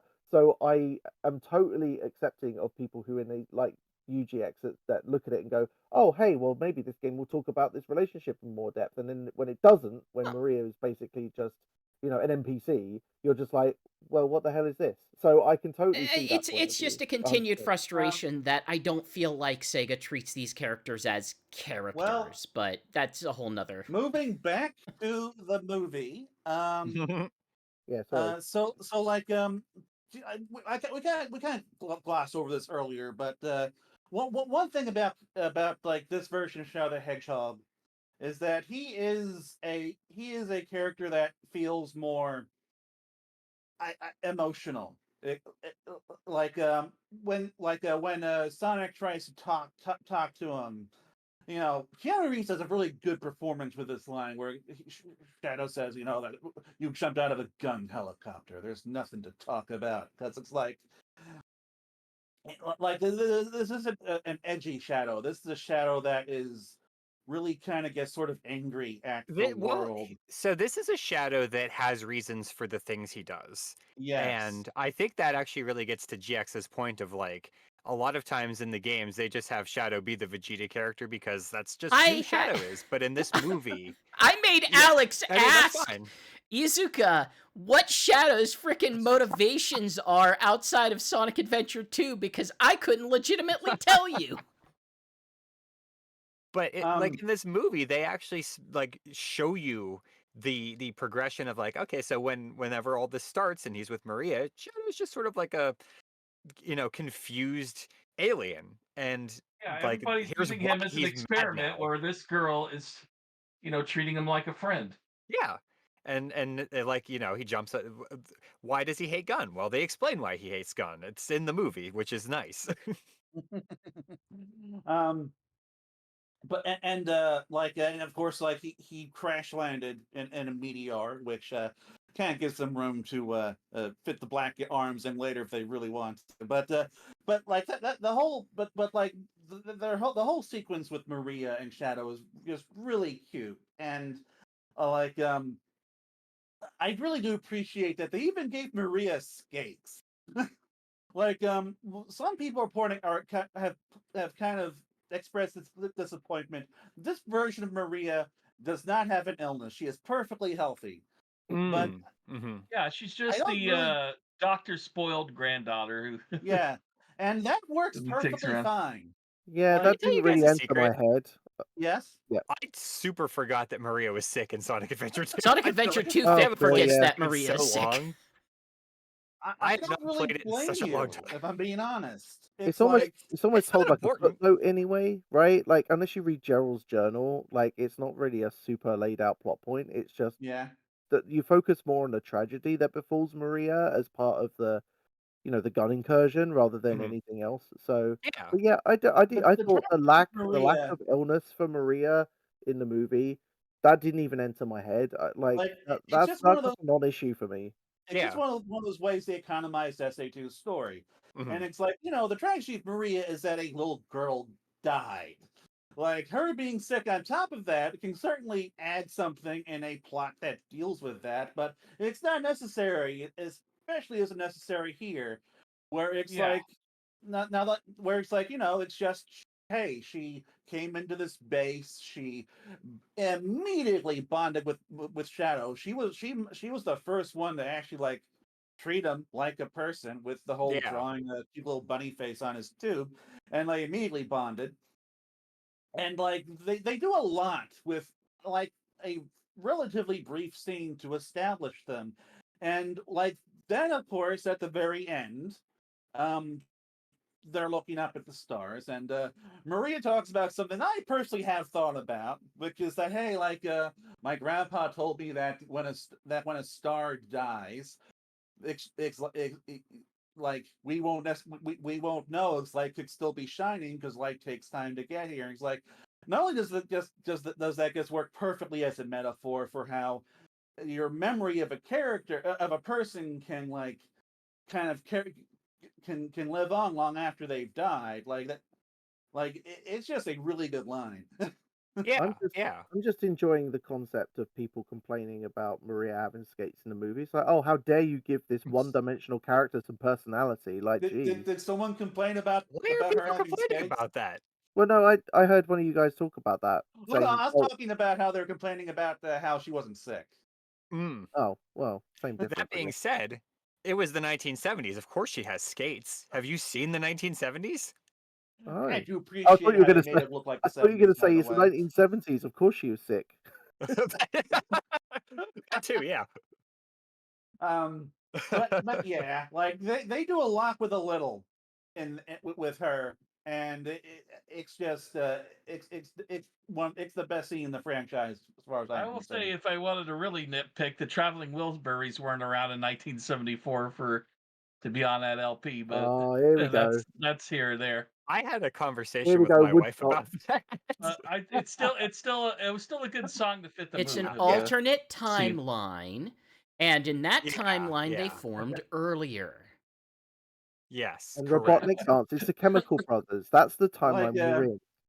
like a Black Doom visited Earth, and that caused a series of events that caused them to form early. That's what happened. Yeah. So, in the very next scene, we go back to the present, and Team Sonic and Team Eggman are exploring the same mountain base that Shadow and Maria were in, except now it's 50 years later and completely just ruined and destroyed.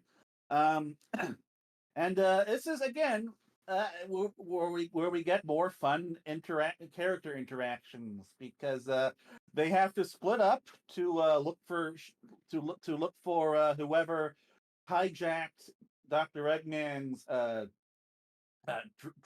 robots. And because Sonic doesn't trust Eggman, he splits Eggman and Doctor Stone up, and Doctor Stone gets to travel gets to go with Tails. Knuckles goes alone, and Sonic and Eggman get to have a little more time together. And again, this is just a very fun little team up, like because Tails and Dr. Stone, Agent Stone are both basically the sidekicks. And Dr. Stone tries to. God, I finally said it. Okay. Agent Stone Professor tries to Stone. talk shop with tries to talk DMD. shop with Tails about like, hey, like, what is your regimen for being Sonic's assistant? Like Tails is like, well, I'm not his assistant. We're partners. I'm the tech guy. And Agent Stone just wants what they have.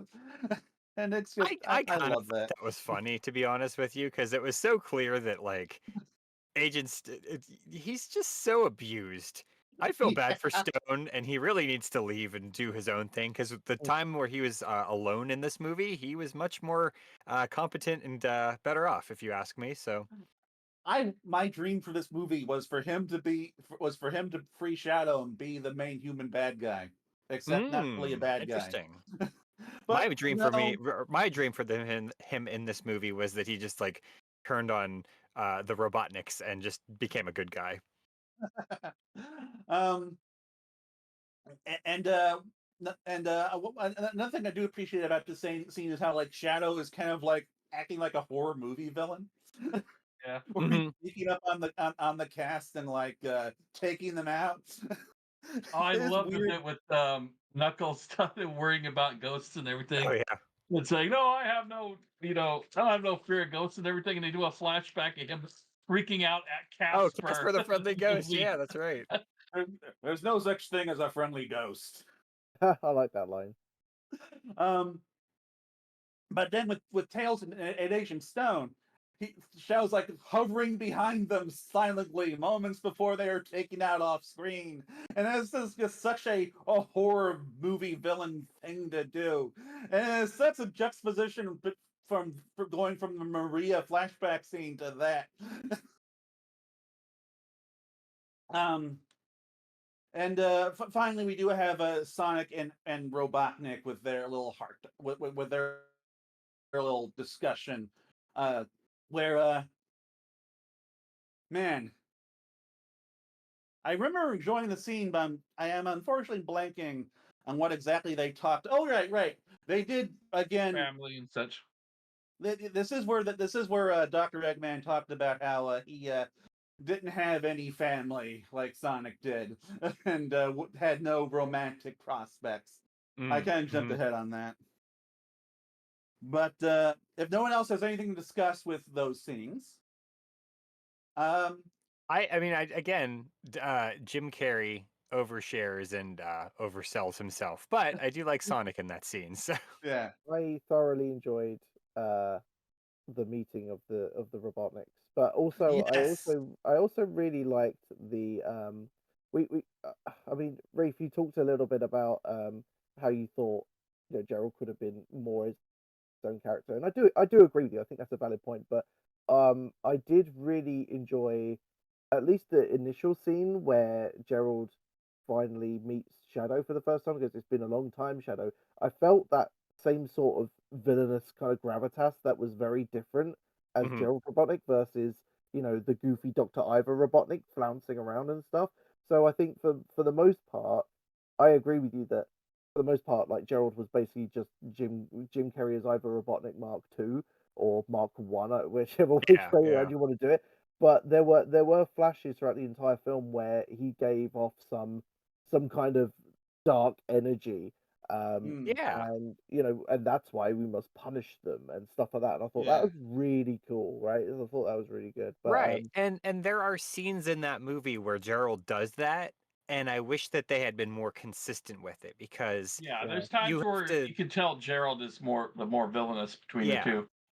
Yeah, and that but like then you also see scenes like the virtual reality thing, which we'll get to in a little bit. And it's like, but why couldn't Gerald have been more sinister all of the time, but also a I, little zany and crazy, you know? I wonder if yeah, like I wonder if a part of it is because for most part of the film, Gerald is trying to endear himself to Robotnik, and he's I preying think on the that a fact lot of that it's that too, yeah, because yeah, he needs to use him. he's preying on the fact that Robotnik never had a family. So he's like, if I act like you, maybe he's just thinking too much, but like if he's going, maybe if I act as wacky and zany as you, you'll see me, as in Gerald, as a reflection of you, and therefore you'll be more willing to do what I want you to do. Because it's right at the very end where he's like, "We're gonna blow up the world," and Robotnik goes, "What?" And he's like, "But I thought we were family." He goes, "Oh, Ivo, you're no Maria." It's like he just Yeah, snaps, Yeah. I love that changes like that. line. And I'm like, I feel like maybe in retrospect that was more like a mask falling off moment rather Mhm. than Jim Carrey as Gerald not really getting to be able to play two distinct characters at once. Maybe that was more like an intentional thing, but maybe I'm giving the whole thing too much credit. Maybe I'm overthinking it. But So I'm going to be honest. I think you are giving the movie too much credit there. yeah, fair. That's fair. I But also agree, but but like but yeah, like by and large, I do agree that they do mostly feel like the same character, except Cheryl clearly has more sinister intentions throughout the movie. And one thing it does kind of that this does make me think about is how like I saw some people on Twitter talking about how like I feel like his heel turn came out of nowhere and just suddenly became a darker character in the final 10 minutes of the movie. Nah, I'm like, no, I like disagree with that. it's pretty well there timed. were signs, there were moments, but it's I just like, I I I understand why people would say that. And I think that it helps that I have the knowledge of his backstory from other source material. So I was able to sort of gauge like, oh, I'm sure he's going to do something a little bit sinister at the end, but I think they needed to telegraph it a little bit more because again, he well, sort of gets zany and Robotnik-y in the well, middle, the and it's thing like, is, like they telegraphed pretty early on that he wants to destroy the world, and like if you want to destroy the world, you are going to be a darker character yeah. than Dr. Robotnik. Now, um, did they telegraph he wanted to destroy the world? Because I didn't catch yes. that. I heard him Yeah, saying like, oh, originally he wanted to destroy Gun with the yeah, Well, that's with what the he with the told. That is what he told Robotnik. But like Shadow lets Shadow lets slip. Oh no, yeah. we're destroying it all. What um. does he say exactly? Because I don't think he says like I think he Uh. says like there won't be anything left to rule or Yeah. something. Once we're through, there'll be Yeah, nothing left to rule. That's what clues Agent Stone into right. what's actually going on. Yeah. Um. That being But said, that could also mean like they're going to tear down society, but not kill everybody on the planet, including themselves, which is quite dark, actually. I like liked that, to be honest with you. That was a good turn, but yeah. But one thing I do need to give them credit for is that they did Jim Carrey playing two different characters, I thought worked extremely well. I regularly forgot that like it was obviously the same guy doing two different things throughout the whole movie. Like the way Jim Carrey played off himself, extreme that just worked It's not extremely the well. first movie where he's actually done that. true. I've only seen a couple of Jim Carrey I movies, believe so he I did guess a that CG version of A Christmas Carol where he voiced every character, Yeah, I want to say. well, that I have not seen his a Christmas little Carol, but different from live action now. that is mocap. That is not live action, which is what's going on here. And that has got to be a much more difficult trick to pull off, and they pull that off extremely well. Yeah, Um, and like their opening scene, I feel like it's fine. It sets up Professor Gerald decently enough. Again, nothing too painful. I remember chuckling a little bit at points, especially when he's like when Robotnik is quizzing his grandpa on like making sure that like they're actually related and like what was it the European European capitals capitalized alphabetized by the fourth letter, weird Yeah. stuff like that. That got me a chuckle. I I probably shouldn't have laughed at this, and I'm a little embarrassed that I did. But the moment where they were like face to face, and they were like, it's almost like we're being played by the same person in a movie, and they turned to I the loved camera, Yes, it. I and it's enjoyed like that both normally I times. find that kind of like stuff tremendously stupid, but for some it was reason that made corny, me but laugh. everybody in the theater laughed at that scene. Hmm. Yeah. Jim Carrey sold it in my opinion. Like that was a good Jim Carrey moment for me. Hmm. I personally do not feel embarrassed by that one. So okay. Moving on. Everyone gets captured because Shadow is a badass and he captures everybody. Ooh. And Eggman and Professor Grilled announce their team up, and Shadow drops a black hole bomb and destroys the mountain, and Team Sonic barely escape. It's another fun little action sequence. Not sure there's much to talk about there. I like black hole Um, bombs. That needs to show up in more sci-fi. Yeah, and it does what it does kind of. This is the first time Shadow tries to kill somebody. Mhm. It Well, does. that we know of. Well, I mean, he's been. I'm pretty sure he didn't have a chance to do that while he was in the tube, I was just unless thinking like he might have beaten up those guys in the base so badly they died. sure that could have happened. I guess increase the movie's body count. Yeah. um, but anyway, this is when we finally get back to the Wachowskis, and when we finally also get some Eggman bonding time. And I was What a shame this scene was in the movie. yeah, like, look, this is the scene I was hoping what was going to be in the movie, because that stuff from this scene was in all of the advertisements after the second trailer. It was in it was in like the music video. I was thinking, oh god, is there going to be a load of bad Jim Carrey scenes in this movie? And I was so relieved that they contained all of that stuff outside of the Oh, dancing sequence to yes. just You know, this. Yes. I'll It say was this. This little quarantined. compilation. Yeah, Yeah. I was a I bit. thought I it was. was kind. I was gonna say, I thought it was kind of funny, and it kind of made sense in the moment for the VR thing of them bonding the family. It's the later scene with the lasers that I thought went way too far. That was I, another I kind scene of that should have been left on the I, cutting room you know floor. what? I did. Maybe I'm in the minority here, but I really did like the laser thing just because it was so silly and dumb, and also Chemical Brothers. So Mm. it's just my finger is on the button, and then you just push that button. I just got a laugh out of me. I just thought it was I hilarious. have sub I have sub the lasers.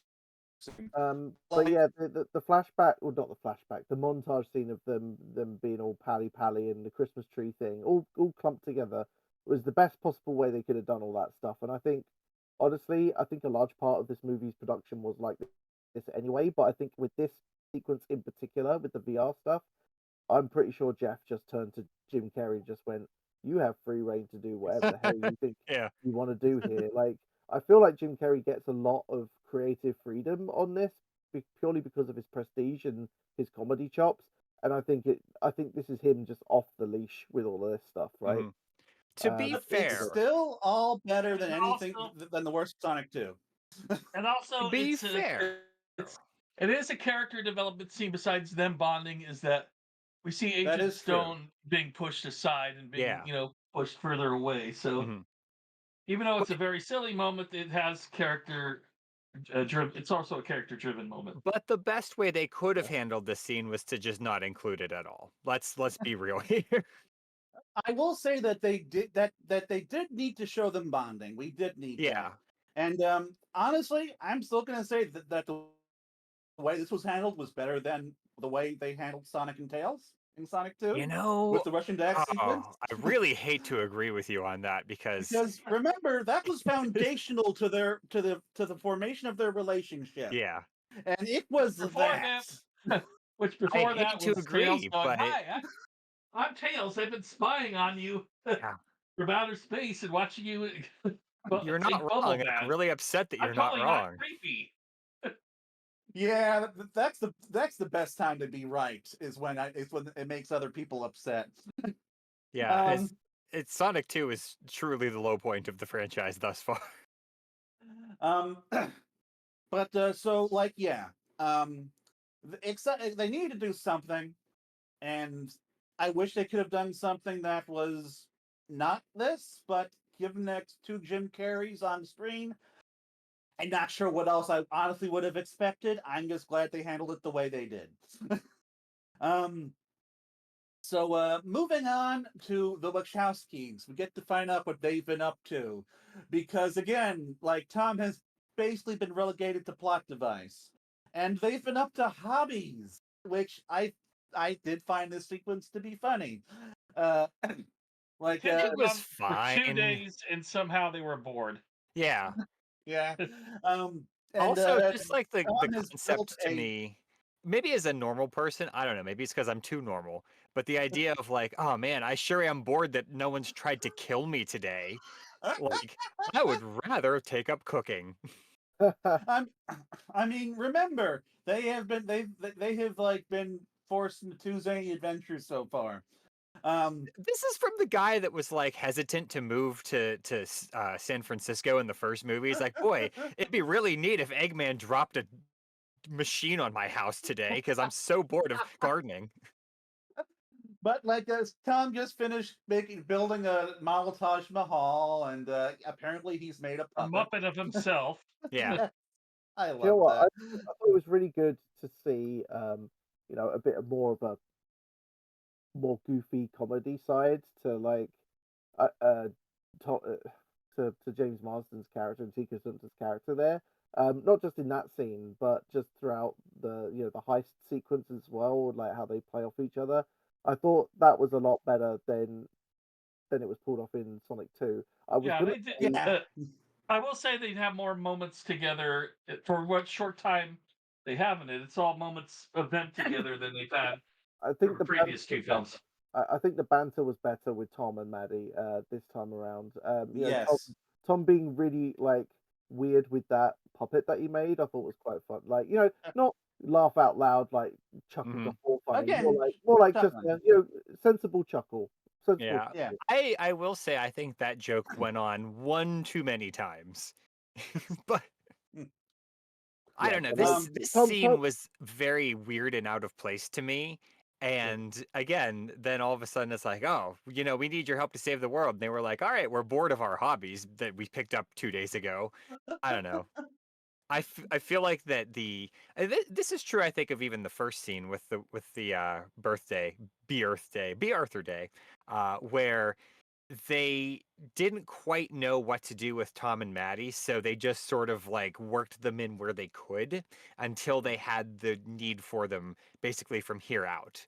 And they made some odd choices and I don't necessarily agree with them, but there were moments that are sprinkled in that are kind of funny. But I don't Yeah, know. I feel like I they could thought, have thought about this one a little harder. yeah, I I thought don't it And know. was, Like Tom's conclusion is important for later in the film. I feel like like the whole point of this sequence is to just get them into the high sequence, which is basically the closest thing I would say this movie has to the equivalent of the infamous wedding scene from Sonic 2 that I'm pretty sure we all Agreed. complained about. but I think it um, worked though in this movie. I think the heist scene was oh, the high probably, scene, yeah. the high Um, scene is good. and honestly, I thought it was actually, we see in the trailers that Rachel and her husband from Sonic 2, like they're in it. You see them in the trailers, and you're like, oh, what's their role going to be? I thought it was actually quite clever that they were reduced to, you know, basically costumes for Tom and Maddie, because Yeah, so you saw a lot relieved. online going, how are Tom and Maddie going to get into gun? Like they're not government agents and stuff. And Mhm. it's like that's how they do it. They wear costumes. Yeah, So Tom and Maddie are. I did I think mean, the the others are the Rachel. only like human joke make me sound like a robot. Human joke. Mhm. The only human joke, let's call it that, that kind of got a little bit away from me, was Rachel at the front desk going, "Do you want me to get ultra nasty?" I thought it was funny, but it broke my suspension of disbelief a little bit because it was like just someone kicking off at a front desk. It kind of works in London and the UK, but would it work in a military installation no matter where it is in the world? I don't think Well, her yelling ultra Dread, nasty. I need But you to remember how goofy Gun was in the previous movie. Yeah. yeah, that's true. That's true. So, like I said, there are goofy moments in this whole film. That was one where I was like, this is borderline for me, but I let it slide, right? Um, but I do like Rachel as a character anyway, so I just enjoyed her yelling what gun stands for. getting I'm just ultra nasty. I thankful was like, that it's so their stupid. I love it. interactions was so small compared to the previous movie. I Mhm. will, Like- I will unashamedly say that, one of my favorite scenes in Sonic 2 is the bit where Rachel just comes in a golf cart and destroys her own goddamn wedding and just blows I the place mean, up. to be fair, that might have been the Fantastic. one good scene in that movie. It's So like, oh, you've absolute chosen cinema. wisely. Absolute cinema. That's what I, I hope you both are joking right now. I said. I'm At least Absolute three. cinema. only like 60% joking. No, it's great. Let me clarify that that movie, that is the only scene from the movie I can remember at this point. I will say the only scene that I That- remember. Well, it's not the only scene I remember. The only scene that I feel strongly about in that movie is the beach scene. That was the most well done scene in that entire movie. You mean I the just like the volleyball idea bit? of a golf cart exploding because they do not. But anyway, so I do want to say here that like the big difference between this movie and the previous two movies for me is that like there is no extended sequence of me feeling cringed or otherwise feeling like wondering why this is here. Like I more or less had a consistent level of a consistent level of enjoyment throughout the entire thing, including including the sequence that was clearly meant to be a little lower budget and highlight the human actors like Tom and Maddie. I thought they were going to get more focus in Sonic 2. I didn't think they were going to go on a tangent with Rachel for 20 minutes, Mm. but we finally got that here. Like Maddie finally got to do something. It's Yeah. no cringe ducks. I love it. No cringe ducks. I will say that as much as Dredd likes the sister character whose name I immediately forgot, you literally just said it. Rachel. Rachel. I don't know why they had to. I understand in the context of the movie what happened there, but I don't know why they wrote it such that they had to include those two characters at all. Like in the context of the movie, it's like, okay, sure, they did that to Well, sneak into the gun HQ, but it's what- like, why write that scene?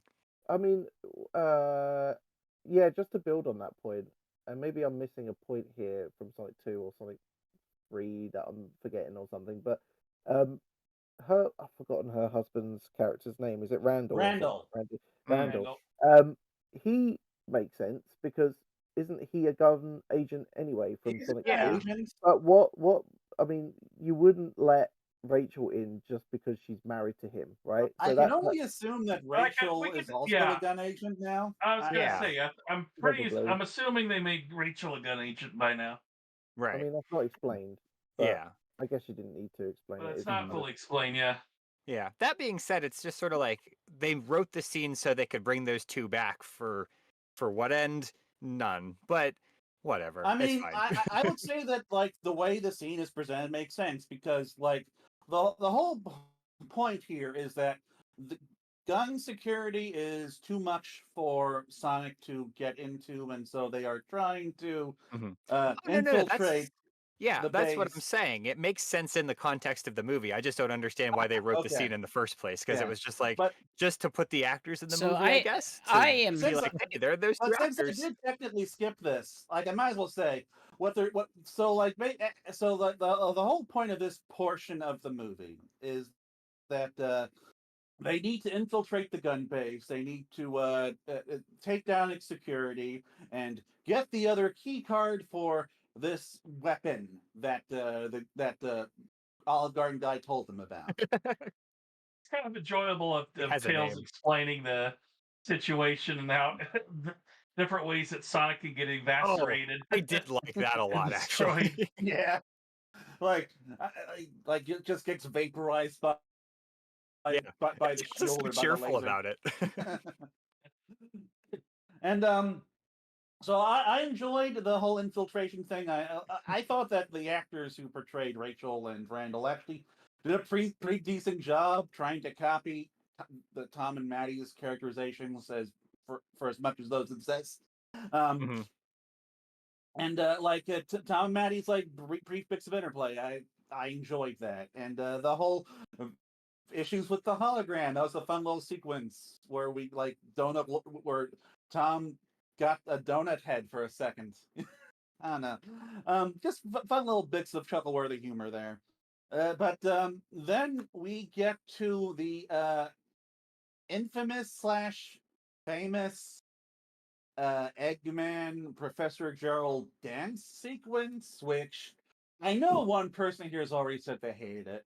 I think one person here said they liked it. I don't know what to think. The context is they had to get by those deadly lasers, and Yes. Eggman developed a reflective suit to make sure it worked, and he shoved his grandfather in just to be ultra sure. And then bounces they the know lasers off. they got to hurry up and get to the second key. Instead, they decided to stop and just do a whole dance sequence around around the lasers. Mhm. Nobody points out that their faces are completely exposed and should be cut up by the Yeah. lasers themselves. But Yeah, okay, whatever. I thought That's that right. too. You point Yeah. out that It's plot a hole bit in of this fun. goofy sequence. You show them. It's a bit Like, of I don't fun. know. The lasers were all seem to be focused on their suits or something. But also, But it goes on for way too long when they're when they're supposed to just go straight in till they get to Right. the second key, It's- which is they know I is didn't important. I didn't think in terms of the pacing of the movie, I didn't think it went on that long. And like people like this is probably the one super goofy Jim Carrey thing that I kind of feel like I like. Maybe that's just the the theater kid in me crawling out again. I don't Mm. know, but I just will something say, about like regular Jim Carrey and super old Jim Carrey, like doing this elaborate dancing sequence and the Gerald being lifted up into the air, and it's just so weird and goofy looking. But that that kind of makes me like it, Let me but also contextualize it a not different like it. way. I don't know. How do you Yeah. feel about Spider-Man 3? Oh god, I like Okay, Spider-Man 3. we have our you do. context for this. We understand how to pander Oh, to what a Knuckles. question.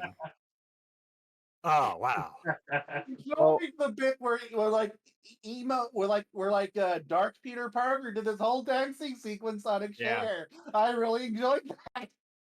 Much like Sonic 2, in that particular case, that is the only scene I remember from that whole movie is Dark Peter doing his little pointing at the ladies thing. Oh my Oof. god, that was so perfect. Now, I will Okay. say that between the two Jim Carrey scenes that absolutely should have been cut from this movie, I like this one better. Yeah, like less plot relevant, but just the sheer absurdity of it really does kind of sell it for me. Yeah, yeah. We'll All I say have during this time, Tails has some nice shining moments, and Mhm. Yes, he, The he, other he, characters are he doing flushes fine. He attempts to murder Agent Stone and Shadow by flushing out the sewer system that the crab is hiding in and destroys the crab. hmm And getting Sonic into that lasers where Sonic stupidly decides to show off for a minute and tours England really quick before running yes, and in does a there. very bad British accent, which I'm curious what Dreadknux thinks of that. No, it's also the most Sonic 1 he's ever been since Sonic 1 in this scene. sorry, It's something who's young Sonic would have done. But who's anyway, he almost doesn't make it, and Tails grabs him and spins him and flips him into the tiny hole of before the shield can eviscerate him. sorry, are you Yeah, talking Okay. about Sonic's impression of a British person as he runs Yeah. Yeah, How did you think he he did a did? bad UK accent. What did you I think mean, of the right. Americanization of your country? I mean, it's nothing I've never heard before, but I give Ben Schwartz a pass because I love him. So it's Mm. fine. Yeah, I thought obviously that whole bit where he's running through Buckingham Palace and everything and picking up all the bits. That's a play for the kids, right? You see Sonic wearing Play like for the kids, yeah. the Mhm. scepter and the crown and everything, and he does the I liked him doing Abbey Road. I did like him doing like Mhm. John, Paul, Ringo, the other guy, and I was like, that's quite funny. I think Yeah, Rick I has like a that script actually. One I'm thing not I will upset at it say, because it's totally something young Sonic would have done anyway. yeah, So, right. and something the kids would have liked. So if it fits in, fine. with his Oh, It's character. true. say, Kids did like that Minions movie. Yeah. Yeah. I All I'll figured say, that's something Sonic would do because he's A, a show off, and B, a tourist. Yeah. Yeah. Yep. So what, Dread? oh, I was just gonna say, little known fact, there is a cameo in the heist scene. You won't really know it until you know what you're looking for. But in the scene just before the lasers and stuff and dancing and stuff, Tyson Hess is actually a cameo in one of the scenes. Huh. It's not really a blink and you'll miss it, more of a you can't really see his head at all, but he is in it. He's one of the you know when one of the Robotniks kind of come out of camouflage and they're hiding behind the portraits of all the gun military kind of officers and stuff. You All know that right. scene? So You know where um, Robotnik comes out of camouflage and there's the profile paintings of all the like these big military kind of commanders and stuff. You all remember that right. scene? You know, Um, and Gerald also like decloaks and you know, he says Yeah, to I know. Robotnik, if you weren't my grandson, I'd gut you like a fish. One, the portrait that Robotnik is standing right in front of is Tyson. You do not see his full face, but really? he is Okay. Interesting. that is his face on the portrait that Robotnik is immediately in front of, but you never see it in full. You see parts of it, but if you know what if you know. You only know it if you know it's him. So it's kind So of I Tyson saw it Hess and I was like, is hey, a that's gun him. agent. Well, yeah, I suppose. Well, Huh. one thing He's So we also forgot. co-producer of the film, so he can do whatever he likes. one way in which this is like the wedding scene for me is that it does write out a CG character for a bit, but in this case, it is Shadow the Hedgehog, who is invited into the crab throughout the scene, so that Robotnik and Professor Gerald can go get their the card, and he invites him to they're gonna make some guac, and Shadow says, "Revenge guac." Love that Which line. is really stupid, very stupid. The stupidest line Shadow has It ever. is, yeah. But it works. It's But it it's his works only so lame well. line. I mean, it's I the love meme it. line. It's the one that even I've heard about 70 times. So It's like they were trying to do evil ham and couldn't quite get it. Mm. I I thought mean, it I was don't great. know. I do like saying it. Sorry, go on, Dread. No, I was just saying it was good. One Hmm. thing we I don't forgot need to to impress mention you. I is know it was that good. I'm sorry, go ahead. Go. No, I was just saying I don't need to impress you guys. I know it was good. It was a good line. Okay, go on, Shigs. One thing we forgot to mention as they were building up to this heist is Maddie asked, "Well, why doesn't we don't just have Sonic turn into Supersonic and blast through and everything?" Oh And they right, yeah. explained that they do not want to use the Chaos Emeralds or the Master Emerald until it's a last resort because it's too much a power for one Well, person to actually, handle. Knuckles says And it's it can't something use it's period. important that no, they don't want to use it. Period. Yeah, that's something that comes up later. So I thought it would be important to mention for this part. Yeah, that is important. Thank you, Shigs.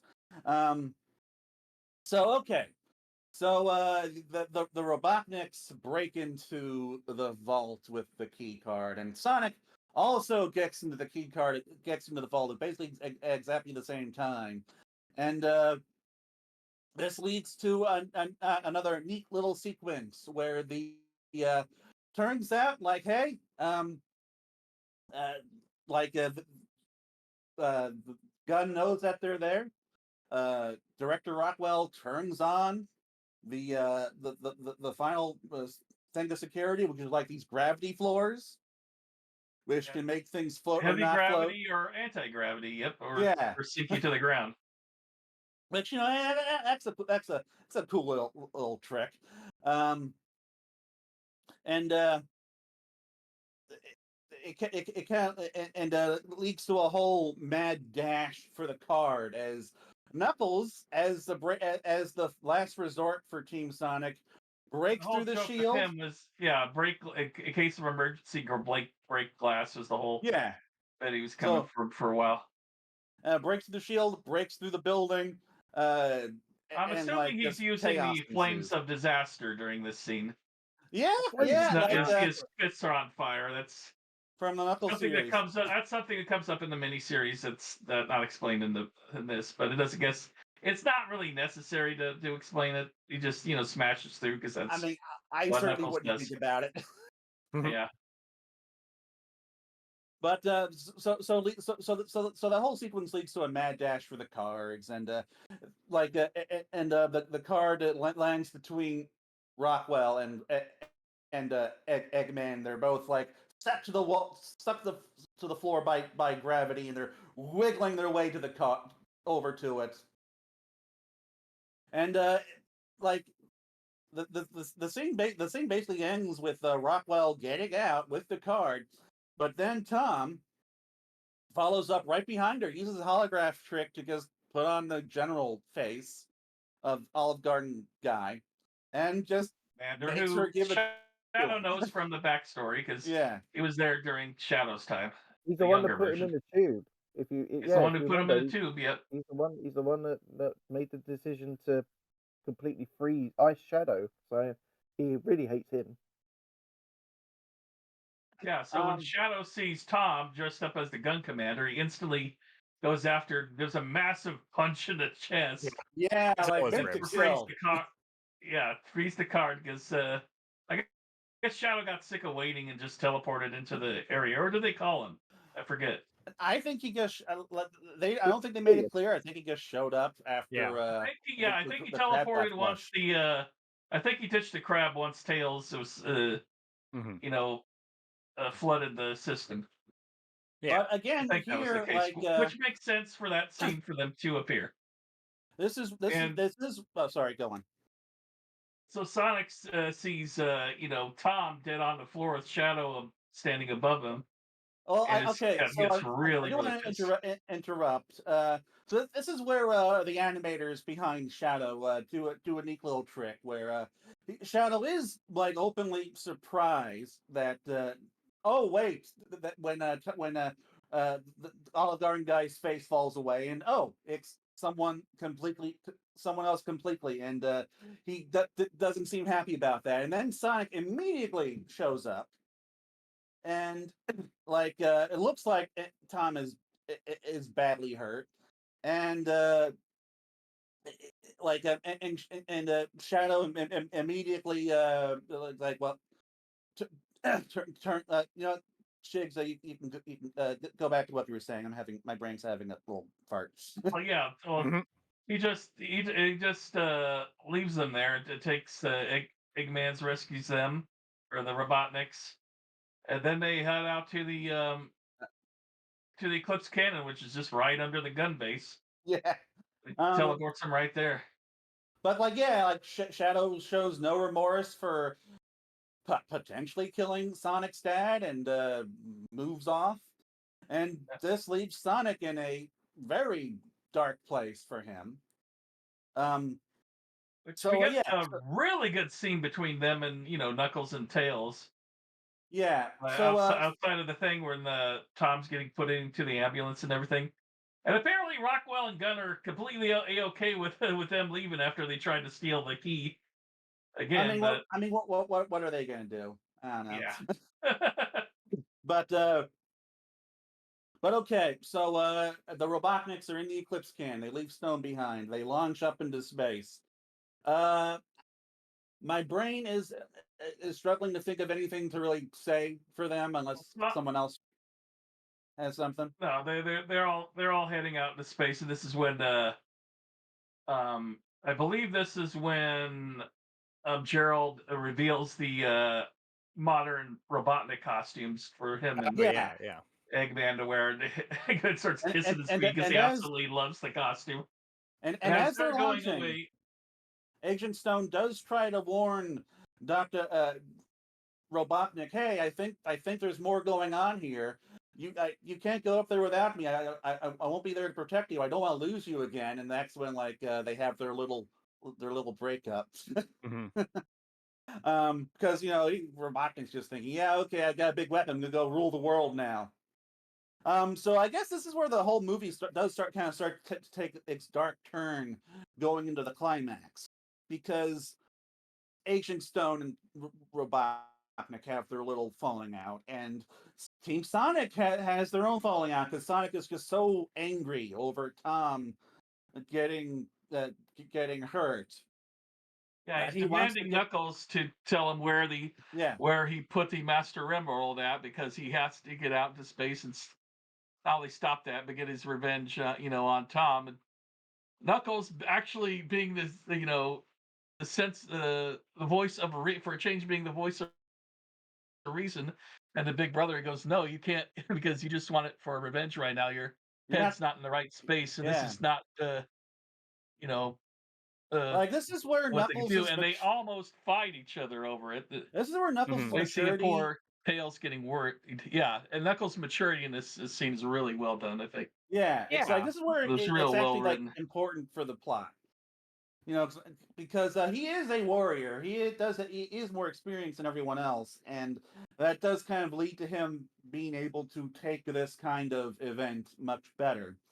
And I really do enjoy the Team Sonic interplay here. Again, like it is a good. It does a lot for Knuckles. Does good stuff for Tails. Team Sonic is the best part of this movie, is their camaraderie and their teamwork in this. But yeah, he just finally just lets out a big sigh before it gets to fisticuffs and says, "Well, I did promise to trust you guys, and that I'm going to have to trust you to do the right thing." And he tells him, "But be warned, it's guarded by a fearsome foe you won't be able to get past." And of course, it's Wade Whipple, who Sonic Wade easily just swipes Whipple. the I swipes Wade the Whipple. emerald for, with no, so and he's using the Master Emerald as a hockey puck the entire time. It's I another hate scene Wade I don't think Whipple. needs to be in the movie. I think it devalues everything Knuckles just says. I mean, that's the joke. Is That's kind that of the like, joke, hey, though, yeah. Because I remember, we had a season of him trying to build him up as a big warrior, even though he's still not that big of a yeah. warrior. But it's like, okay, this is probably the least cringy Wade Whipple has been for me throughout this entire franchise. Fair.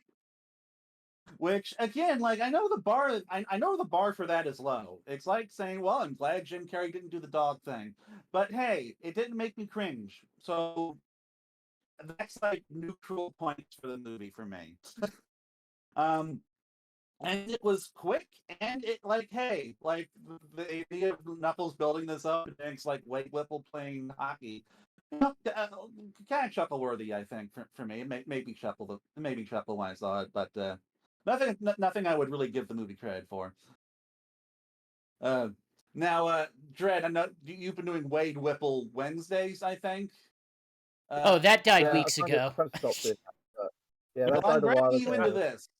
I offered to keep it up, For this but event. I was not taken up on No, I that. just, well, I should have said yes, really. Honestly, it wasn't through lack of interest. It was just, honestly, this year, just in general for Sonic stuff, has just been so busy. It's just been really hard for me to even keep up a gag. But also, you run out It's of our images third really Sonic quickly when Talk it comes. episode this month. Yeah, you run out of episodes really, of images really quickly for Wade Whipple if you just focus on stuff you find in Google. So I need to ask GX to find a collection of build a collection of images that we can just I'm use. gonna Anyway, build the I'm getting Frinkiac so of Knuckles series, and only the Knuckles series. yeah, fair enough. Yeah, so well, basically, Wade Whipple being in it was like a big yeah moment for me. Um, the actual context of the scene was just it is what it is. I wasn't exactly that impressed by it, but it was it's like you guys have been talking about. It's just a joke scene. It's a bit of fun and whatever. But Like, I love Adam Pally anyway. Like I even before his turn as Wade Whipple, he was in a show called The Mindy Project, I think, and he was great in that. And he's I just thought I like this guy. And then I found out he's in the Sonic film, the first one. I thought great. So he's a mainstay for me in terms of actors I like. He's pretty cool, but yeah, I thought. I mean, there's not much I can really say about his appearance in the movie because it literally lasts for like 30 seconds. Yeah. yeah, But Park so Place is the best one. So I'll just expand on all of that by talking broadly about what you guys have been talking about with Knuckles and Sonic arguing and all that stuff, and I just make a general point that I think the focus on the teamwork element of Team Sonic was actually quite well done. I quite enjoyed the fact that the movie had a little moment where it focused on the dynamic between the three characters. But they didn't do like this big thing where it's like, oh yeah, we're a team and we should blah blah blah. We're Sonic heroes. It was more scattered Yeah. amongst different scenes, like we talked about earlier, where Stone asks Tails like, "Oh, so what's your job in Sonic's employment?" And Tails just basically gives a bit of exposition about who. Oh, I'm the gadgets guy. And Knuckles is the muscle, and Sonic is. You get flourishes of that throughout the film, and that when Sonic and Knuckles have that kind of you know bit of they kick off about the Master Emerald, that whole relationship is tested, and I think it speaks to a lot about how much more developed Knuckles and Tails in particular are, because if those characters hadn't been given more space to kind of develop a bit in this movie, that whole part of the plot would have fallen a bit flat, I think. So yeah, I think generally the whole Team Sonic thing has generally been done quite well in this movie. I Mhm. saw Yeah, this point made on Twitter where it's like, hey, here's a relationship between Sonic, Tails, and Knuckles in the games, and it's like, well, they both have a relationship with Sonic, but Tails and Knuckles don't have a relationship with each other. Whereas in the movies, it's like, yeah, here, it's a triangle Yeah, because they are more like a a more like a family, brothers, than like two like mascot characters that both have a relationship with the main mascot character. Like it is done better here than the games, I think. yeah, yeah. I I could mean, see in that. so many movies, characters that are introduced that have to be put into the next one are feel so forced and often don't fit in that well. Where here Yeah, they really made their dynamic work extremely it's Yeah. well. it's what I was Well, expecting. well, it's uh, because each of the characters has a strength and a weak, not a strength and weakness, but they have strengths and weaknesses, and the others cover for that. Like yeah, clearly, Knuckles is the strongest one. They make jokes about it, but like that becomes an important part of the plot. And like Tails is smarter than both of the other two, and that becomes an important part of the plot. So yeah. and like man, and like this is technically like Team Sonic's maiden outing, like where, where they go out as specifically as No, a let's team, and let's the not movie does ignore the actually take part advantage where of they that. went to the dump and found a robot. I am so annoyed that we didn't get to see that robot in the movie. You were right, and I am Mm. so annoyed about that. You said that we wouldn't see that thing again. But anyway, um, so okay, so Sonic gets the Master Emerald from Wade. He becomes Super Sonic, and meanwhile the Eclipse Cannon is getting charged, and Shadow has his final flashback with Maria, and we finally get to see how they died, Thank how she God, She died. died. thank Yeah. God it wasn't a bullet to the head, because Jesus Christ, the Oh, movie theater would have been the fan base can't insufferable. It handle would have been that. Uh, so. Mm. I really was holding with bated breath. Like I thought, the sensible part of my brain as I was watching it in the premiere was thinking, they're movie guys. They're gonna do something where they blow up a thing adjacent to Maria and they blow up by accident or something. And thankfully, that's where they went with it. Yeah. I, I I was was Because shook. saying like she clearly died in an explosion when the trailer debuted, Yeah, and the and gun like yeah, commander did try to stop it, and it ended Yeah. up being partially Shadow's own chaos energy container that just exploded onto To be them. fair, it, they it was did very briefly play up to the meme in like really early reveals of which actress would be playing her. But that was kind of it. oh like, yeah, well, she posted a TikTok of herself in a Yeah. body bag, but I which was funny. But I thought that was funny, but there's a difference between actors goofing off and being like, "Oh, hey, I'm going to be this dead guy," Oh, Mm. which I thought was acceptable, and all these people on Twitter who are oh, I just like, agree. But Very- also, very but not also all of authentic. those people on Twitter. Yeah. Well, Uh, yeah. I mean, But I shouldn't be shocked anyway, if- so I will say at the very least, no one, everyone was quiet and respectful at my showing. I haven't heard anything about like people being weird at like other showings. So I don't know, like that was. I It mean, seemed there like was that like 10 people at my showing, so um.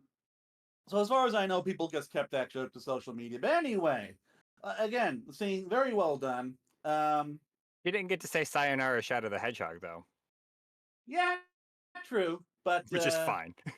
yeah. Be a bit difficult to get in. Like the death was the handled split exactly second of how I was gunshot. expecting because like we've never actually seen Maria get shot. And so if you're gonna do it in something like a movie, you know you're gonna like do it in some, with an explosion or something. And that is kind of that is like the first time we do get to see Professor Gerald like be serious. Mhm. Like he looks at he looks into Shadow's eyes and like he's devastated. And I don't think it makes up for not seeing him earlier in the flashback and like giving us a taste of what saner Gerald was. Yeah, But because you don't really get a feel at for least what kind of relationship he actually had with his granddaughter, other yeah. than like the context clues at the beginning where it's like, oh, he spoils her and stuff. It's like he never goes anywhere without her, and that's like, is he nice? Is he controlling? Like, what kind of person is he? But No. but like at the very least, it sold the scene itself. Yeah. So, yay. um, and so and so like the Eclipse cannon's charging up, and we got Supersonic coming in, and like this is when the movie really gets real because Supersonic is like pierces the Eclipse cannon, grabs Shadow, slams him into the ground. It is incredible. Like honestly, that whole sequence just took my breath away. Every Yeah, single shot was perfect. Every single They shot, like turned. people have said that is obviously it's like if Dragon Ball Z, if Sonic did a Dragon Ball Z, and it basically I was is about to shot for say that. shot Yeah. almost. Yeah, and, almost shot for shot. yeah, because Crazy. like like like Shadow manages to get the Chaos Emeralds away from Sonic, and then they both get to go super, and Oh, that is just I so want to make freaking a cool. comment about this because my 8-year-old nephew was well, while we were excitedly on our way, he's going, "Oh, do you think Shadow could even beat Supersonic?" You know, and I'm like, "Well, I don't know. You have to wait to see the movie. I mean, I doubt he could beat Sonic in his super form, but no, he got a really good hit on Supersonic and knocked him Chaos Emeralds out of him." I mean, to be Uh, fair, Knuckles has done that in the games. Yeah. It's not that yeah. impressive, but like, what we got of Super Sonic versus Super Shadow is what I've been wanting from this franchise since it got teased in Sonic X, but then all we ended up getting was a super low budget crap in the third season. Like just a real no holds barred fight between two super forms. It was so cool because like in the brief moments we get of that, like they are with every punch, they are moving between different parts of the earth. And you're getting a real sense of power and speed from Smashing that. through volcanoes and stuff, and little valleys, and it was so Dragon Ball Z in those spots. I think Yeah. the thing I love the most is that there's one particular shot, and I'll get like these shots linger as well. Like they give you time to drink all of that in because they know when they were storyboarding this, they were like, let's make this the most balls to the wall, like epic action we can make it. And there's one shot in particular where Super Shadow has Supersonic down and out.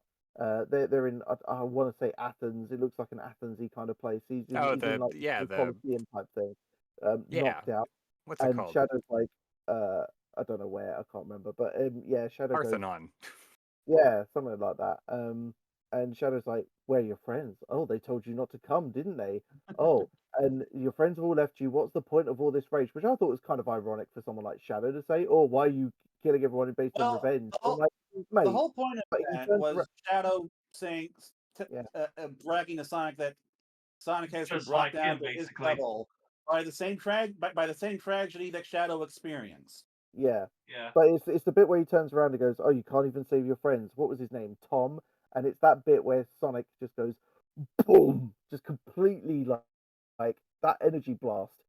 That shot lingers for like a good 3 or 4 seconds, where you just see the impact of the force And of they that just blast. like utterly destroy the Acropolis in Greece. I Mhm. forget, Athena Acropolis. I don't know. But yeah, like Yeah, that was kick ass. every bit of the movie that is just them on screen, I just love it so much.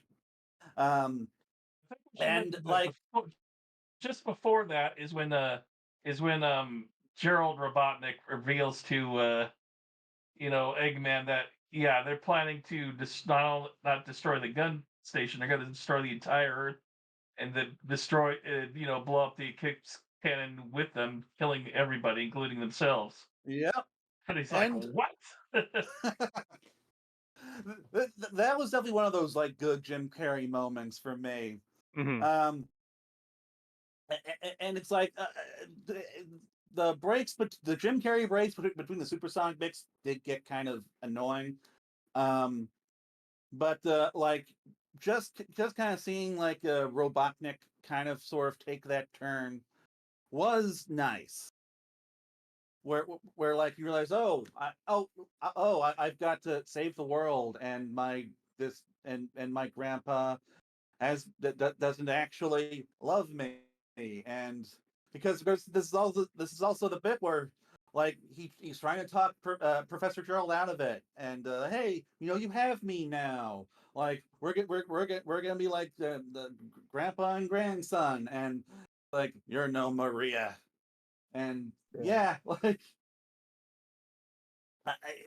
given how little we've really gotten of Robotnik and Maria just in the games, like just that kind of one Ian Flynn written bit in Sonic Frontiers, like I don't know, that just kind of made that scene more interesting for me.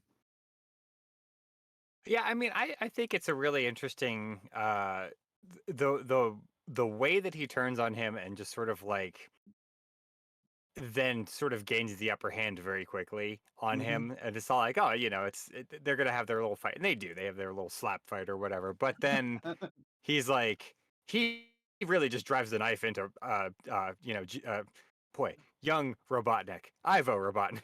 I was like, oh, Jim Carrey. What they're both Jim Carrey, but I did kind of appreciate that where it's I like, do like that he says, "Well, there's nobody on Earth for you anyway. What do you care? Nobody likes you. Nobody cares for you." And yeah, he's yeah. and he's Right. finally starting to remember that there's at least one person that does care for him. Yeah. Yeah. Aging Stone, the guy he keeps abusing. Yeah, Um, But so the punch at the Acropolis sends Shadow to the moon because like we've got to have these characters up in space for a while, and Supersonic actually wins, which I think is something we'll probably never get in the games. Mhm. Uh, and just as he's about to like deliver the what can only assume would be like the death punch, Son like he touches Shadow's chest, and he remembers Tom touching his chest, and Shadow's going. the whole talk. Shadow's saying, "Do it, finish me.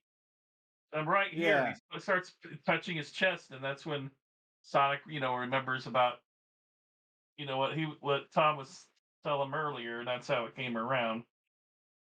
So he finally yeah, stopped and himself.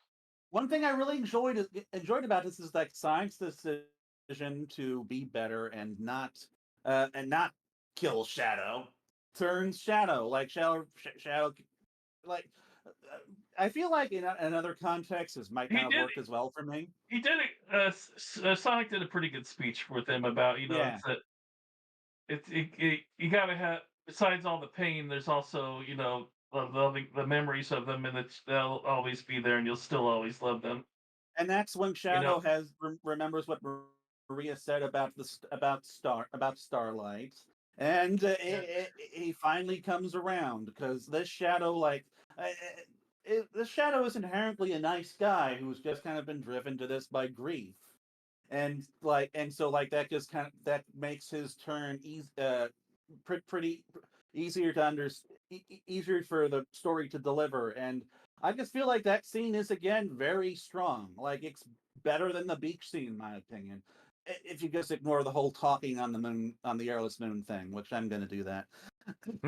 Yeah, I guess at this point we can assume that Sonic and his alien species from that planet can You breathe in don't. space. You don't. Yeah, You don't Whenever they need to want. explain it. It's just like It's just there. yeah. It's I just wasn't there. gonna quibble about that. I am, the guy who is really into science and like factual accurateness, No, I think and I'm it's like, nah, pretty much. whatever. It's a movie. I think it's been pretty much established in the games too, if I True. remember correctly. Mhm. But yeah. Now, Dredd, do you have any thoughts on this on this scene? On which one? Sorry, remind me.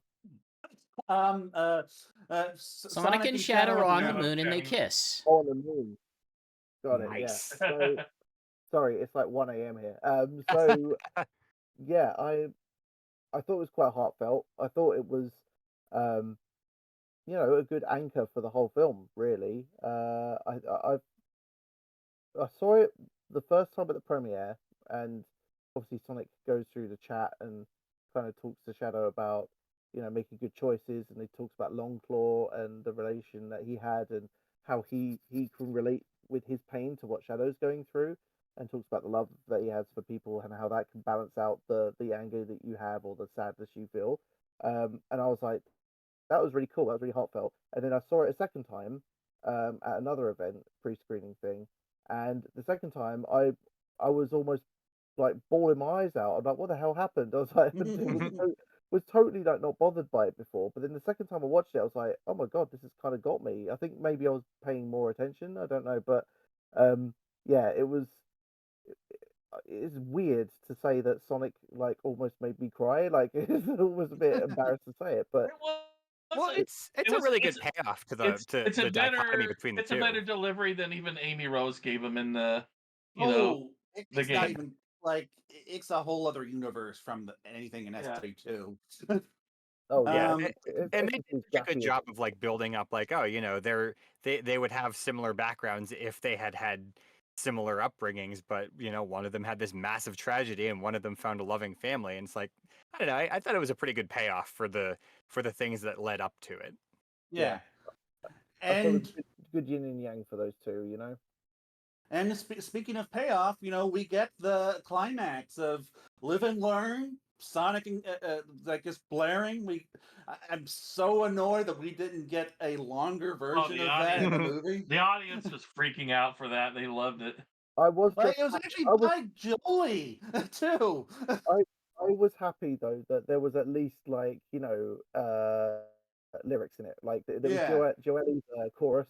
I wasn't expecting the whole song. I was actually my expectations were on the floor for its inclusion. I thought it was going to be some so, at best it was going to be some kind of orchestral like rendition of it, Mm.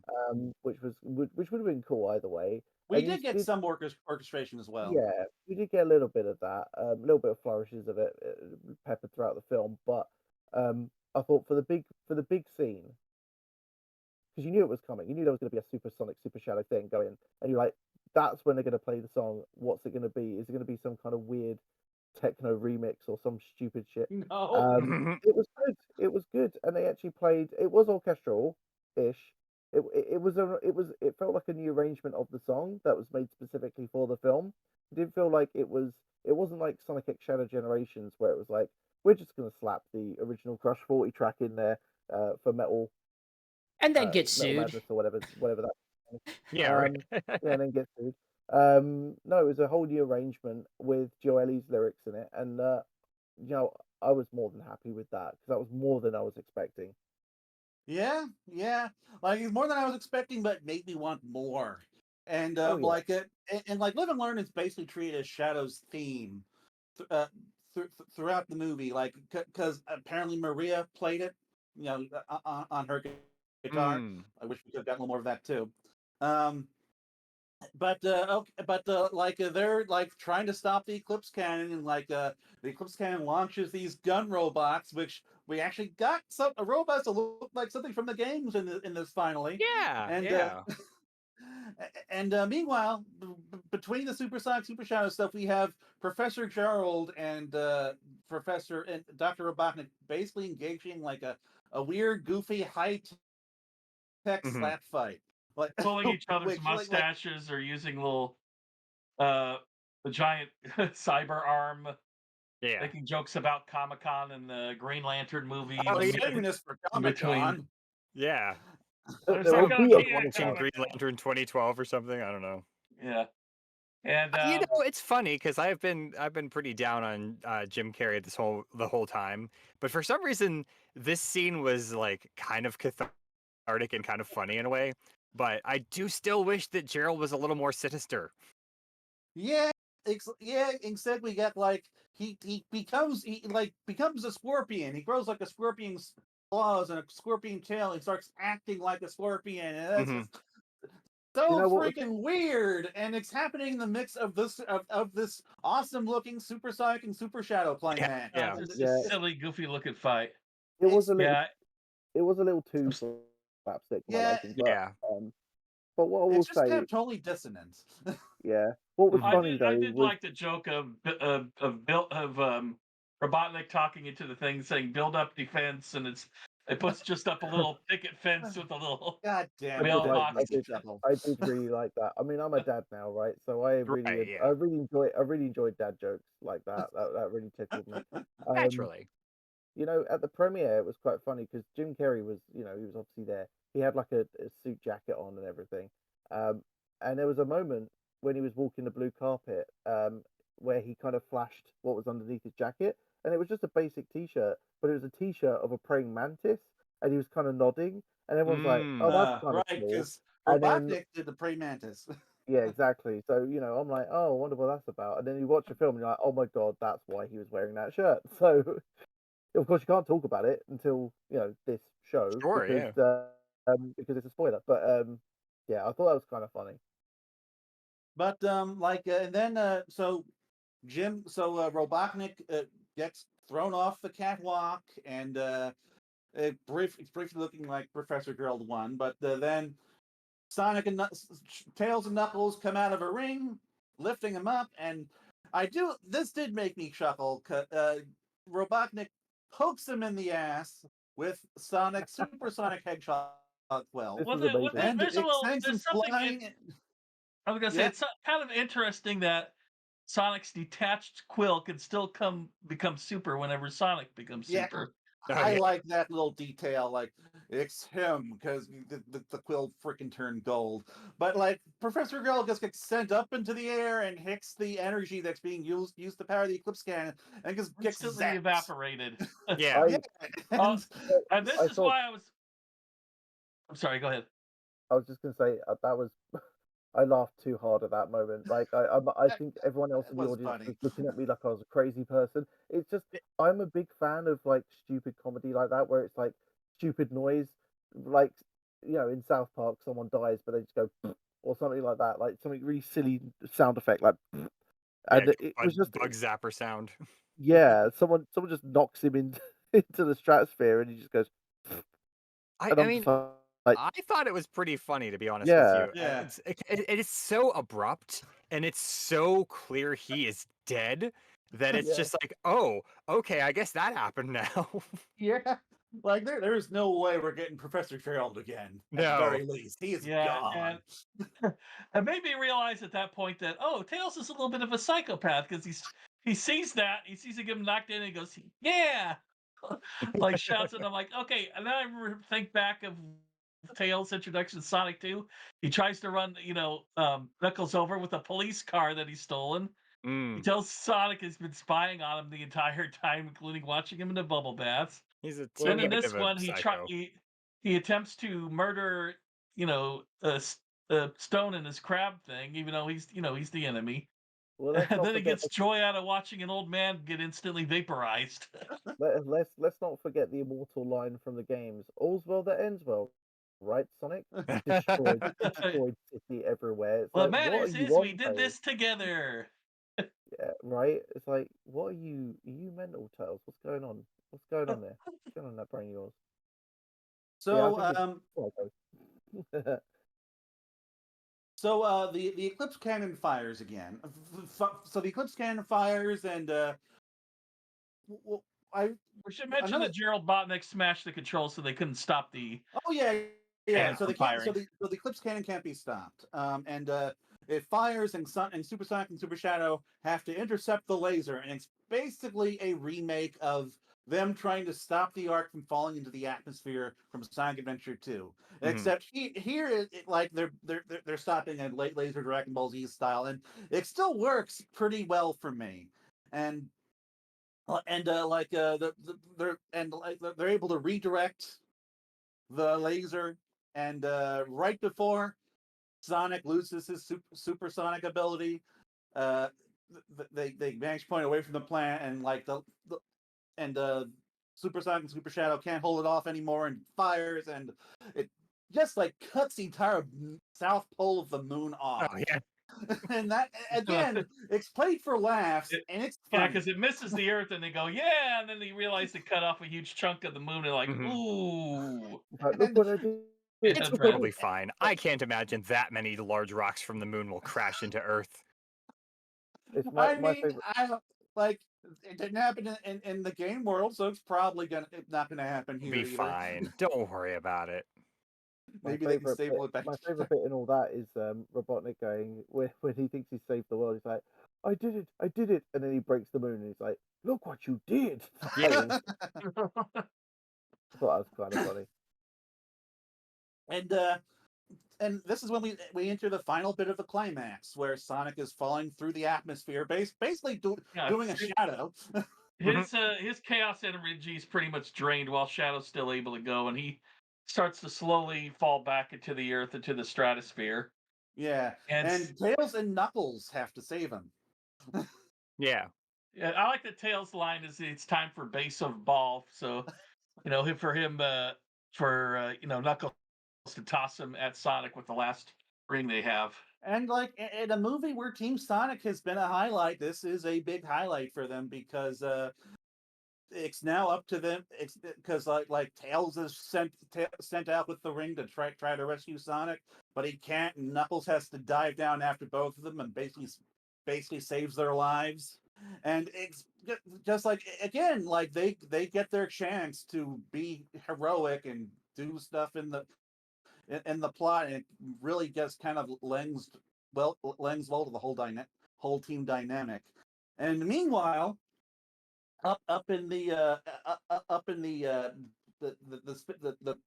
Eclipse Canyon, Robotnik basically has to stay up there and try to keep the reactor from overloading, because if it does, if it explodes, it's going to like basically rain radioactive death across the entire planet. And so he and Shadow have to sacrifice themselves to move it away. Or And do they? yeah, And and Yeah. Robotnik gets on camera and does his final speech and everything. yeah, he addresses Stone directly, and quotes himself from the first movie with the Austrian goat milk thing. I do like the And line. I thought you weren't a sycophant. You were a sickle friend. That Oh, was that pretty funny, I won't that lie. was a good line. yeah, That was a good line. Yeah, that was a good line. and unlike Sonic 2, this feels like a very good send off for him. Yeah, this feels like he's dead. He's Yeah. I Like, doubt Jim Carrey's One coming can back only for this hope. one. yeah, like I do hope this means he's actually dead. I am just gonna. I'm just gonna go out and say it. I hope Robotnik is kaput, capished, gone Mhm. forever. And his memory gets downloaded to Jack Black's body or something. I don't know. Yeah. But Yeah. Oh Just like no, in no, the not Archie Jack Sonic. Black. Please no Jack Black. No, thank you. How about Drew Carey? I'm still I'm pro not John familiar with Goodman. his work. You know, I These mean, guys he are is all pretty old. ancient. What are you talking about? I will say But that GX's lower thirds have been making me laugh all night. but yeah, like Robotnik just gets utterly evaporated by the Eclipse cannon, but he hmm does kind of like sort of end his friendship on a good note with Agent Stone. I can't really imagine where they really go with him from here. Right, right. I mean, conversely, I don't really know where they're going to go. We're probably going into the next section here, but like, I'm wondering where they're going to go with Stone in this if he's going to be in the next one. Like, does he do a bit of a snivelly and try and be the next Robotnik or something, or Oh. like, I always felt like Agent Stone is a guy who would like try to like activate the next big bad guy or something, and essentially, find himself in an even worse relationship than before, and I don't know. He maybe seems from more. there just give up the whole sidekick gig thing after that. He seems more Mr. Smithers than Yeah, Snivelly yeah. to me. Yeah, like I wouldn't be opposed to them just not bringing him back, but I also wouldn't be opposed to them not bringing back a lot of the human characters. But like my him big specifically, I feel concern. like his story wrapped up. As long as Robotnik is Yeah, dead, They it's need like, to oh, get this. they. They need to get off this planet already. It's been 3 months in it. But my big anyway, concern with Agent Stone would just be that they do to him what they did to Prince Charming in Shrek 3, Mm, where they take the B villain, the goofy B villain from the previous movie, and try to make him the primary antagonist. right, yeah. right. Anyway, we got to start wrapping it up. So Yes, we do. Knuckles gets off. Tails is still trying to save Sonic. He goes to throw the ring, but the atmosphere, he starts to pass out through it. And then Knuckles comes in from behind, Yeah, and grabs the save ring, them. throws it, saves the both of them. Yeah, They technically, land and technically, we said, did already go over this. "Yeah." They said, "Oh, is this Team Sonic?" No, we're just Team. And Mhm. Sonic gives Knuckles a big hug for everything he's done But yeah, at this point. like I said, it's a very it's like Team Sonic has been the highlight, and that through this whole movie, and that's what makes this a good scene. Yeah, Right. Um, yeah. so it ends with like them doing like an actual race, which Well, ending then from the goes beginning, basically. yeah, Yeah. which then goes into the after credits because Sonic way overshot the race goal and is now in New York, and he gets ambushed by a Metal Sonic, which Just any oh, Metal Hey, Sonic. Metal This Sonic.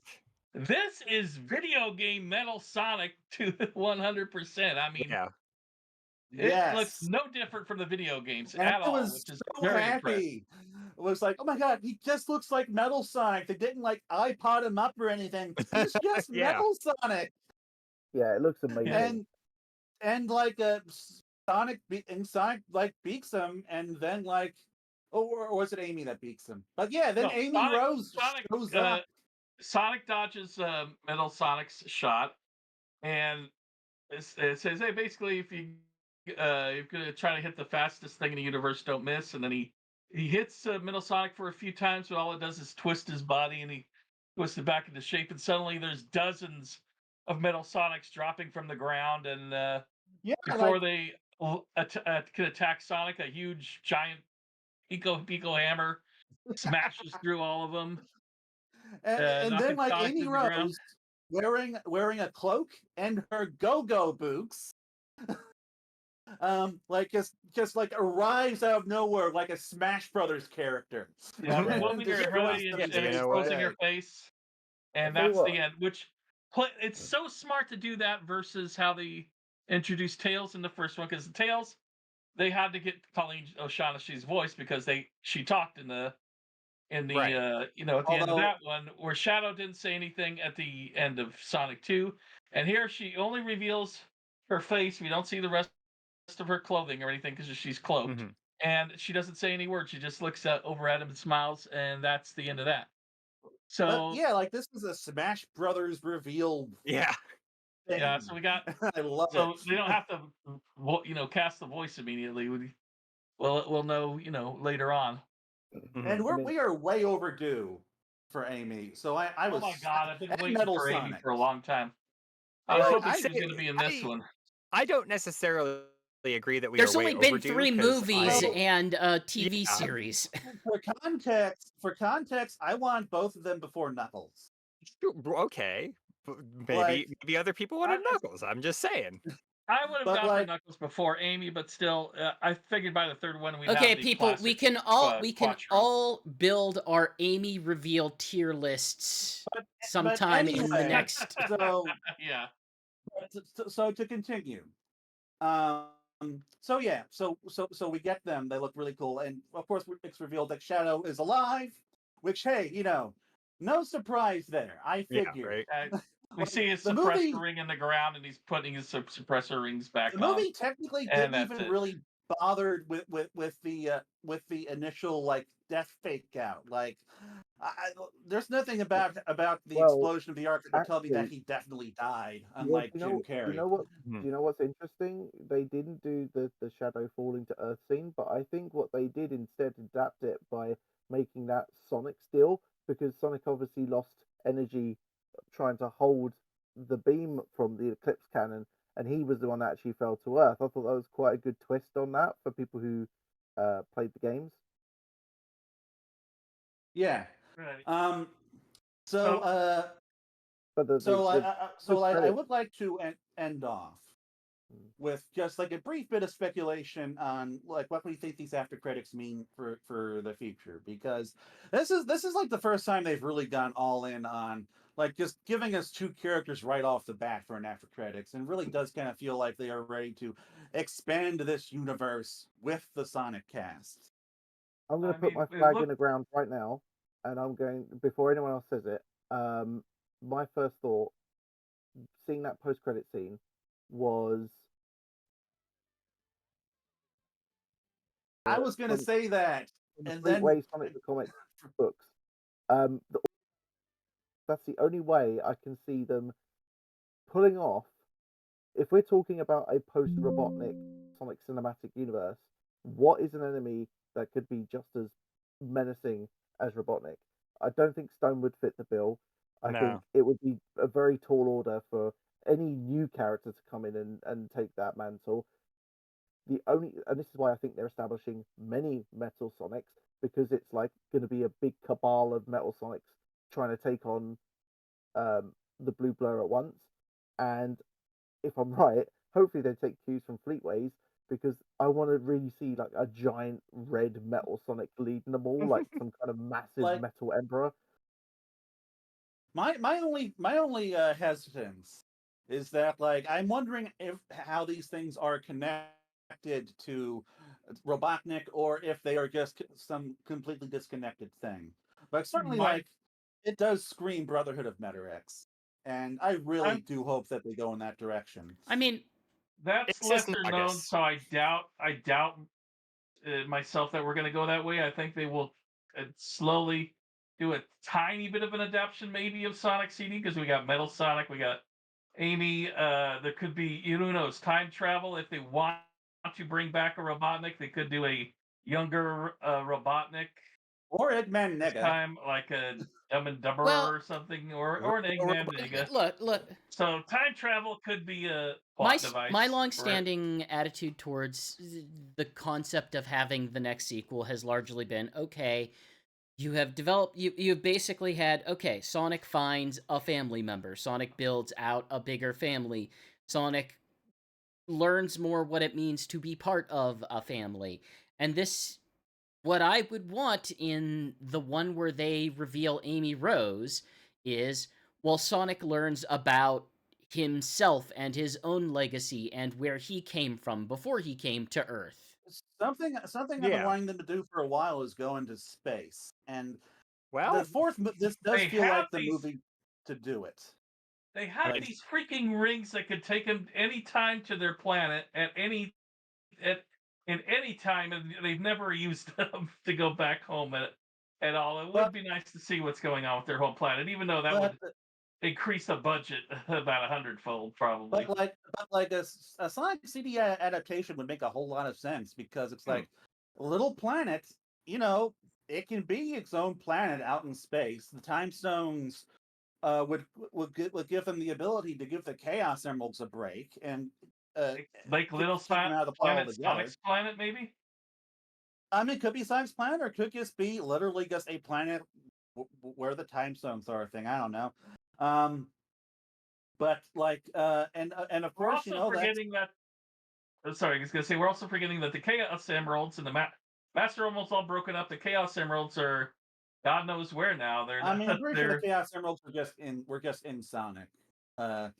I wouldn't think too no, much about no. that. Shadow was the last one to have the Chaos Emeralds. Look, after you use the Chaos Emeralds, they turn into regular stones for 1 year before you have to go collect them again, yeah. so you can wish from Shenron. Accurate. Like, I don't know, maybe like my expectation is that it's not going to be a major plot point, but regardless, like I do expect that keeping the Chaos Emeralds out of the next movie will probably be a priority, and going to space makes sense, and going and like working with bringing the time stones that all makes sense for a next movie, especially if you're going to bring in Amy Rose and Metal Sonic. Although one thing I am wondering is like, are they gonna like bring in an even larger Sonic cast for the next one? But We're gonna say this. I don't think they're gonna top this one. I think this one is probably gonna be the best one of the ones they've done. My prediction is that the next one, if it doesn't have Jim Carrey, will be one that I personally like way more, but will get destroyed in Rotten Tomatoes because a lot of these critics just like Jim Carrey. So like I don't know, like I do think this one's pretty good. I gave it 8 out of 10, but I do think they could very easily top it if Jim Carrey is replaced by a better villain.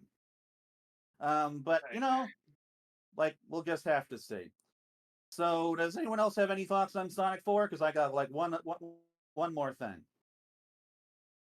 Don't think so.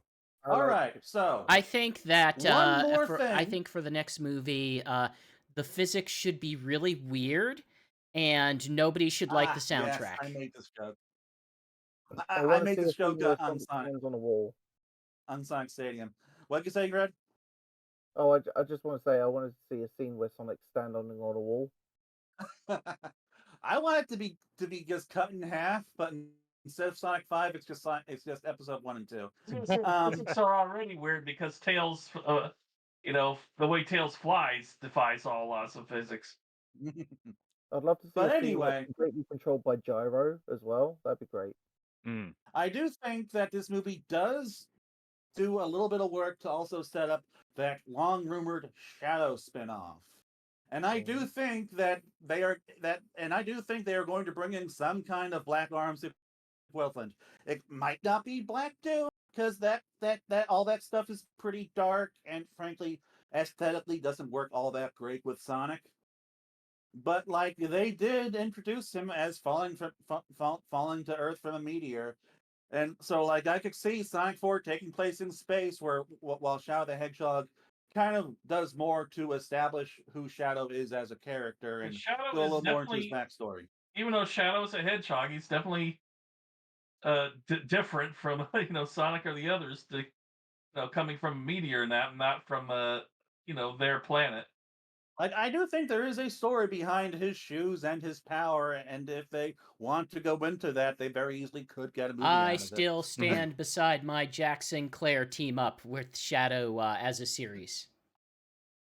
Yes, He needs to earn that's his because honor you're back. a horrible person. So, does anyone else have any thoughts on a Shadow spinoff or spinoffs in general? Future of the franchise? Princess Elise. I hate you so much. I know you were being purposefully trolling right now, and I hate you for it. Yeah, All that's my job. mean, This is why you're the evil Dr. Reef. Yeah, that's why. And the wooden eels. What were you saying, Dread? difficult to really kind of have an opinion on it until we know if it's going to happen or not. But what I will say is, right. Shadow. Huh? Sorry. yeah, Shadow. Sorry, not whatever you're talking about. But yeah, I would say that Idris Elba and Keanu Reeves have obviously jokingly said that they would want to do a Knuckles and Shadow spin-off together. So I'm all in for that idea if that ever gets pitched. I would genuinely be interested in that. I think they could have an interesting dynamic. But my main fear would be that it would be the Knuckles series again, and it would mostly be about a human guy because of budgets. But I don't know. Like the rumor is that if Sonic 3 does well, we're gonna get a Shadow movie, and I'm crossing my fingers right now. Yeah, man, that'd be good. Would it? Anyway, beyond that, like I would just like to see more animated stuff, but that's for another podcast.